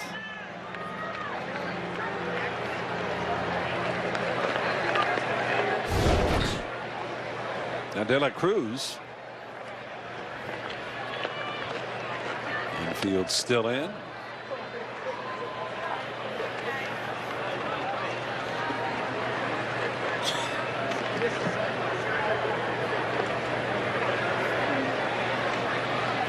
Situational hitting, that's what the Phillies were so good at on Wednesday.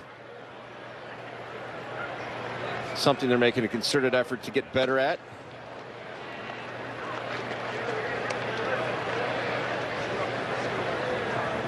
Garrett Stubbs ready to check in.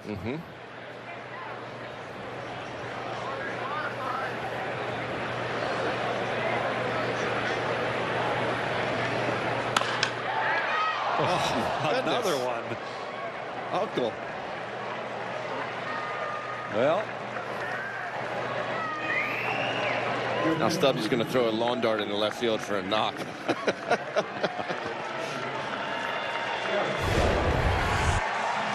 It's a bullet. He's not even out of the box before that thing's caught.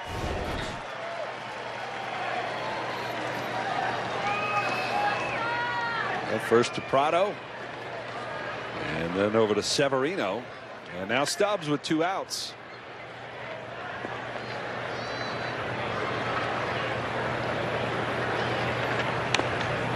And hits it off the end of the bat. You know, you talk about those situational moments, but a moment like that, and again, you're talking about 2 young players, but you want to, if you're a manager, coach, whatever, you want to see those players have those the right kind of at bat in those moments. And what are you going to really say? I mean, Clemens, like I said, a little off the end, but he still hit the ball fairly hard. And then De La Cruz, the guy's been playing there for 150 years. Right. You know? I think more than anything for the Phillies in those spots, it's bat on the ball, right? I mean, it's that was something that would plague them as you run into the strikeouts in those spots.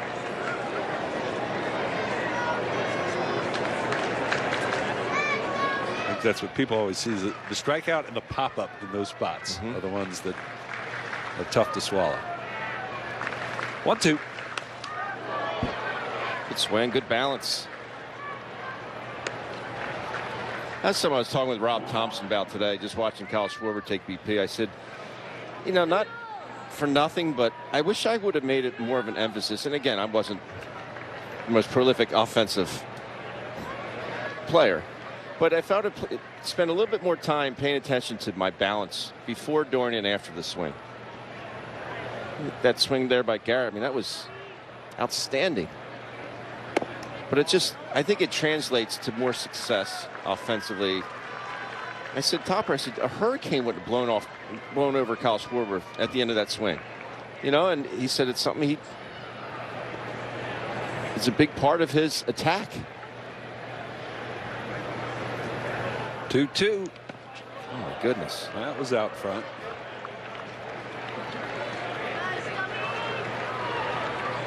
That was a short one. You're not talking about Stubbs. Wow. It's not right, Ben. Wow.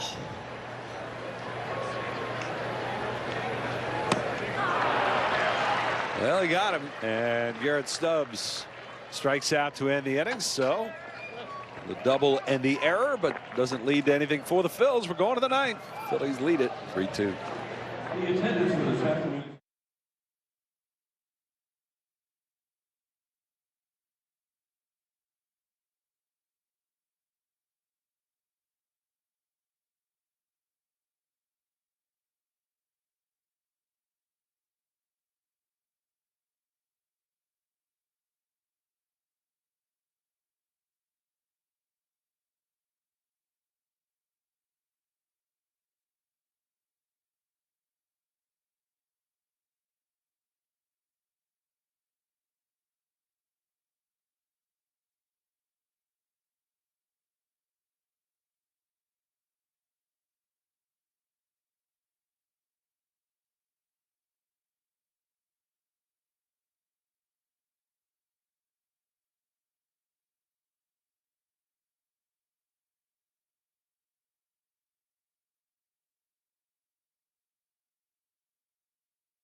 Phillies baseball is brought to you by Toyota.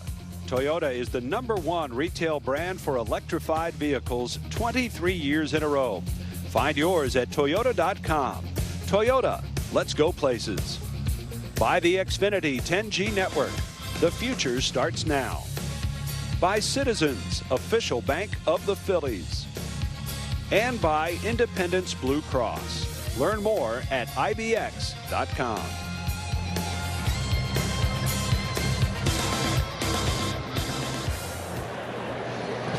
Well, we go to the ninth, and Andrew Baker trying to wrap this one up for the Phillies on the mound against the Twins. Phillies with a 1-run lead.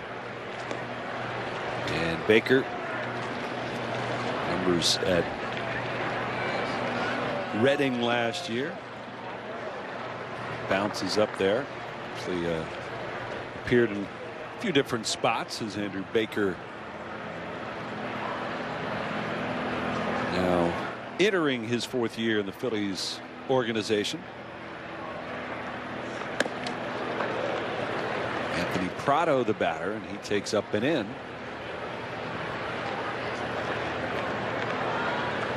Pitching has dominated this one today, but a couple of big swings for the Phils. One by Nick Castellanos early on in the day.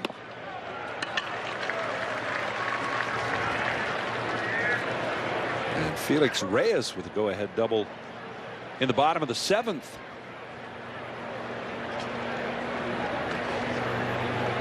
There's Reyes. Pretty funky delivery, huh? A little bit.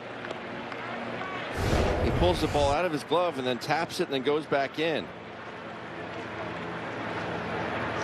I think that would throw you off as a hitter, huh? Now and then you see guys that have that. Who was it that had that recently that we saw? Not sure. Maybe you didn't see it. But every now and then. Different. Yeah, it's not the textbook way to teach it, no. Right?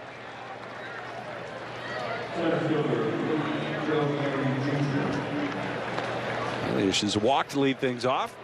And Willie Joe Gary Jr. will be the batter. Well, kids will be sure to smile on Cavity Busters Kids Opening Day, Sunday, April 14th at 1:35 against the Pirates. Fans 14 and under will receive a sleeveless hoodie. Visit Phillies.com to purchase your tickets today.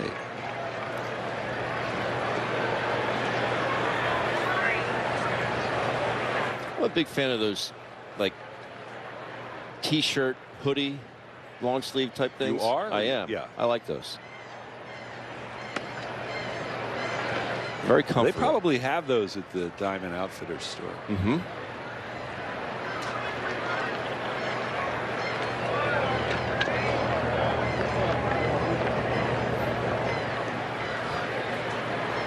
Andrew Baker, the 1-1. That one's popped up out of play.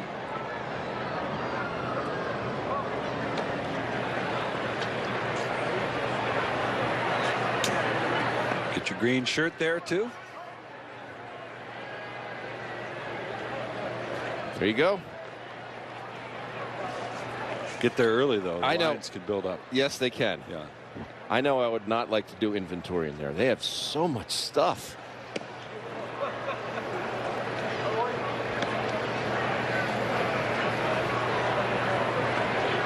Now this green, will this fly for St. Patty's Day? Right? No. Yeah.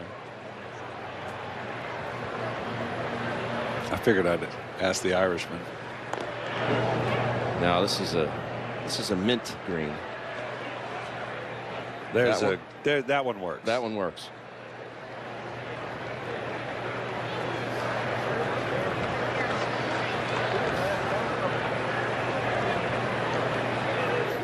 Runner goes.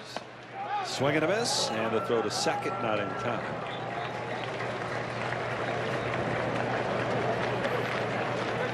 Nothing Simon I could do on that one. Prado with an amazing jump. Twins not a huge running team last year in terms of stolen bases, with the obviously the uptick around the league. He does all he can. I mean, he puts it right on the money, but Prado was actually getting up out of his slide before that ball arrived there. Huge jump. Huge jump.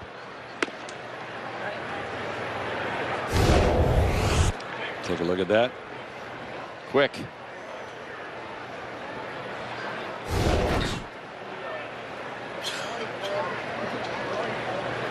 One out, one on. That's the tying run out at second.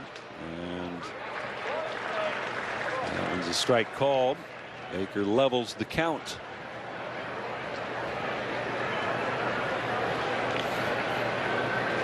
Nico Goodrum, former Tiger. One of the offseason additions for the Twins. They sent Jorge Polanco to Seattle, and Polanco had been a real mainstay for a long time for the Twins.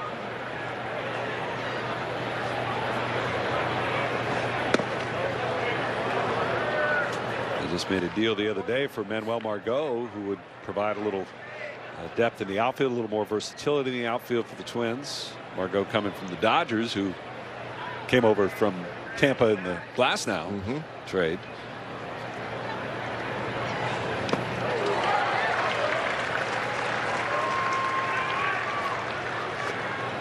I mean, been in camp for 2 weeks. Yeah.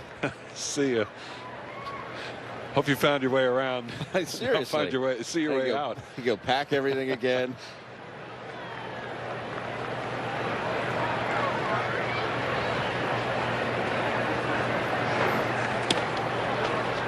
missed with that 3-2, so walk will put 2 on. Look at some of the moves the Twins made in the offseason. Changes from last year. Our old friend Carlos Santana, one of the additions in the offseason. Polanco, Maeda, and Gray were valuable members of the rotation. Michael Taylor and Joey Gallo provided a lot of pop for them last year. Obviously, Gallo, it's a little all or nothing. All or nothing. Yeah. Now with the Nats, as Caleb Cotham wants to have a word with Andrew Baker. And we kind of seen this before late in games this week, trying to avoid that 4th tie. As the Phillies also scramble to get some more action going in the pen. If they tie, it's not like you get a point like you do in the NHL.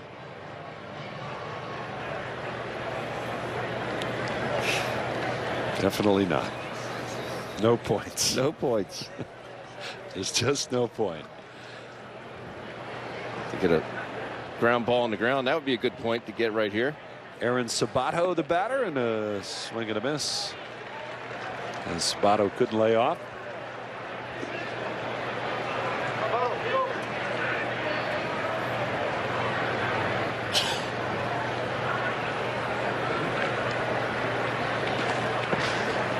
Good stop by Simonite. Yeah, good lateral movement there.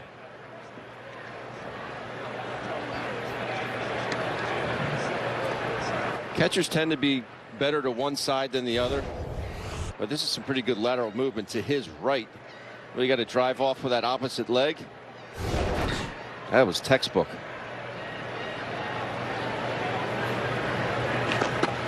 But if you're a pitcher in the late innings of games and you are a reliever that relies on a big nasty breaking ball and you bury it from time to time and on purpose, you got to have a lot of faith in your catcher. A lot of trust. Because again, that ball gets by. Now you get the tying run 90 feet away, the go ahead run in scoring position. And it also keeps the double play in order. Tried the inside and just missed, says Phil Cuzzy. So now behind the count, 3-1.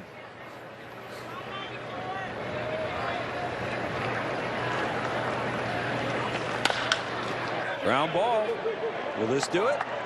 A little trouble getting it out of the glove, but it's still in time for the double play, and that will end it. Well, just as you were hoping for, that ground ball double play puts away the Twins, and the Phillies put away their 4th win of the spring. Take a look back at that double play ball. Pitcher's best friend to finish it off. It sure is a pitcher's best friend. But around the horn it goes. 5, 4, got it out. 3. A little trouble for Kendall Simmons, but had plenty of time. It's a perfect feed. Just a little bit of trouble, but thankfully Sabato doesn't run real well. Well, your Chevrolet player of the game, Felix Reyes, his 2-run double in the 7th inning. Gave the Phillies the lead, and they would hold it the rest of the way for their 4th win of the spring here today over the Minnesota Twins. Nice effort by Reyes. Big swing by Nick Castellanos earlier today, and Phillies get the win here over the Twins. Our next telecast comes your way Tuesday afternoon when the Baltimore Orioles make their one and only visit to Baycare Ballpark this spring, 1 o'clock on NBC Sports Philadelphia Plus or streaming on the NBC Sports app. The producer of Phillies baseball is Josh Schrager. John DeSangro is our associate producer, and today's director was Nick Marquetta.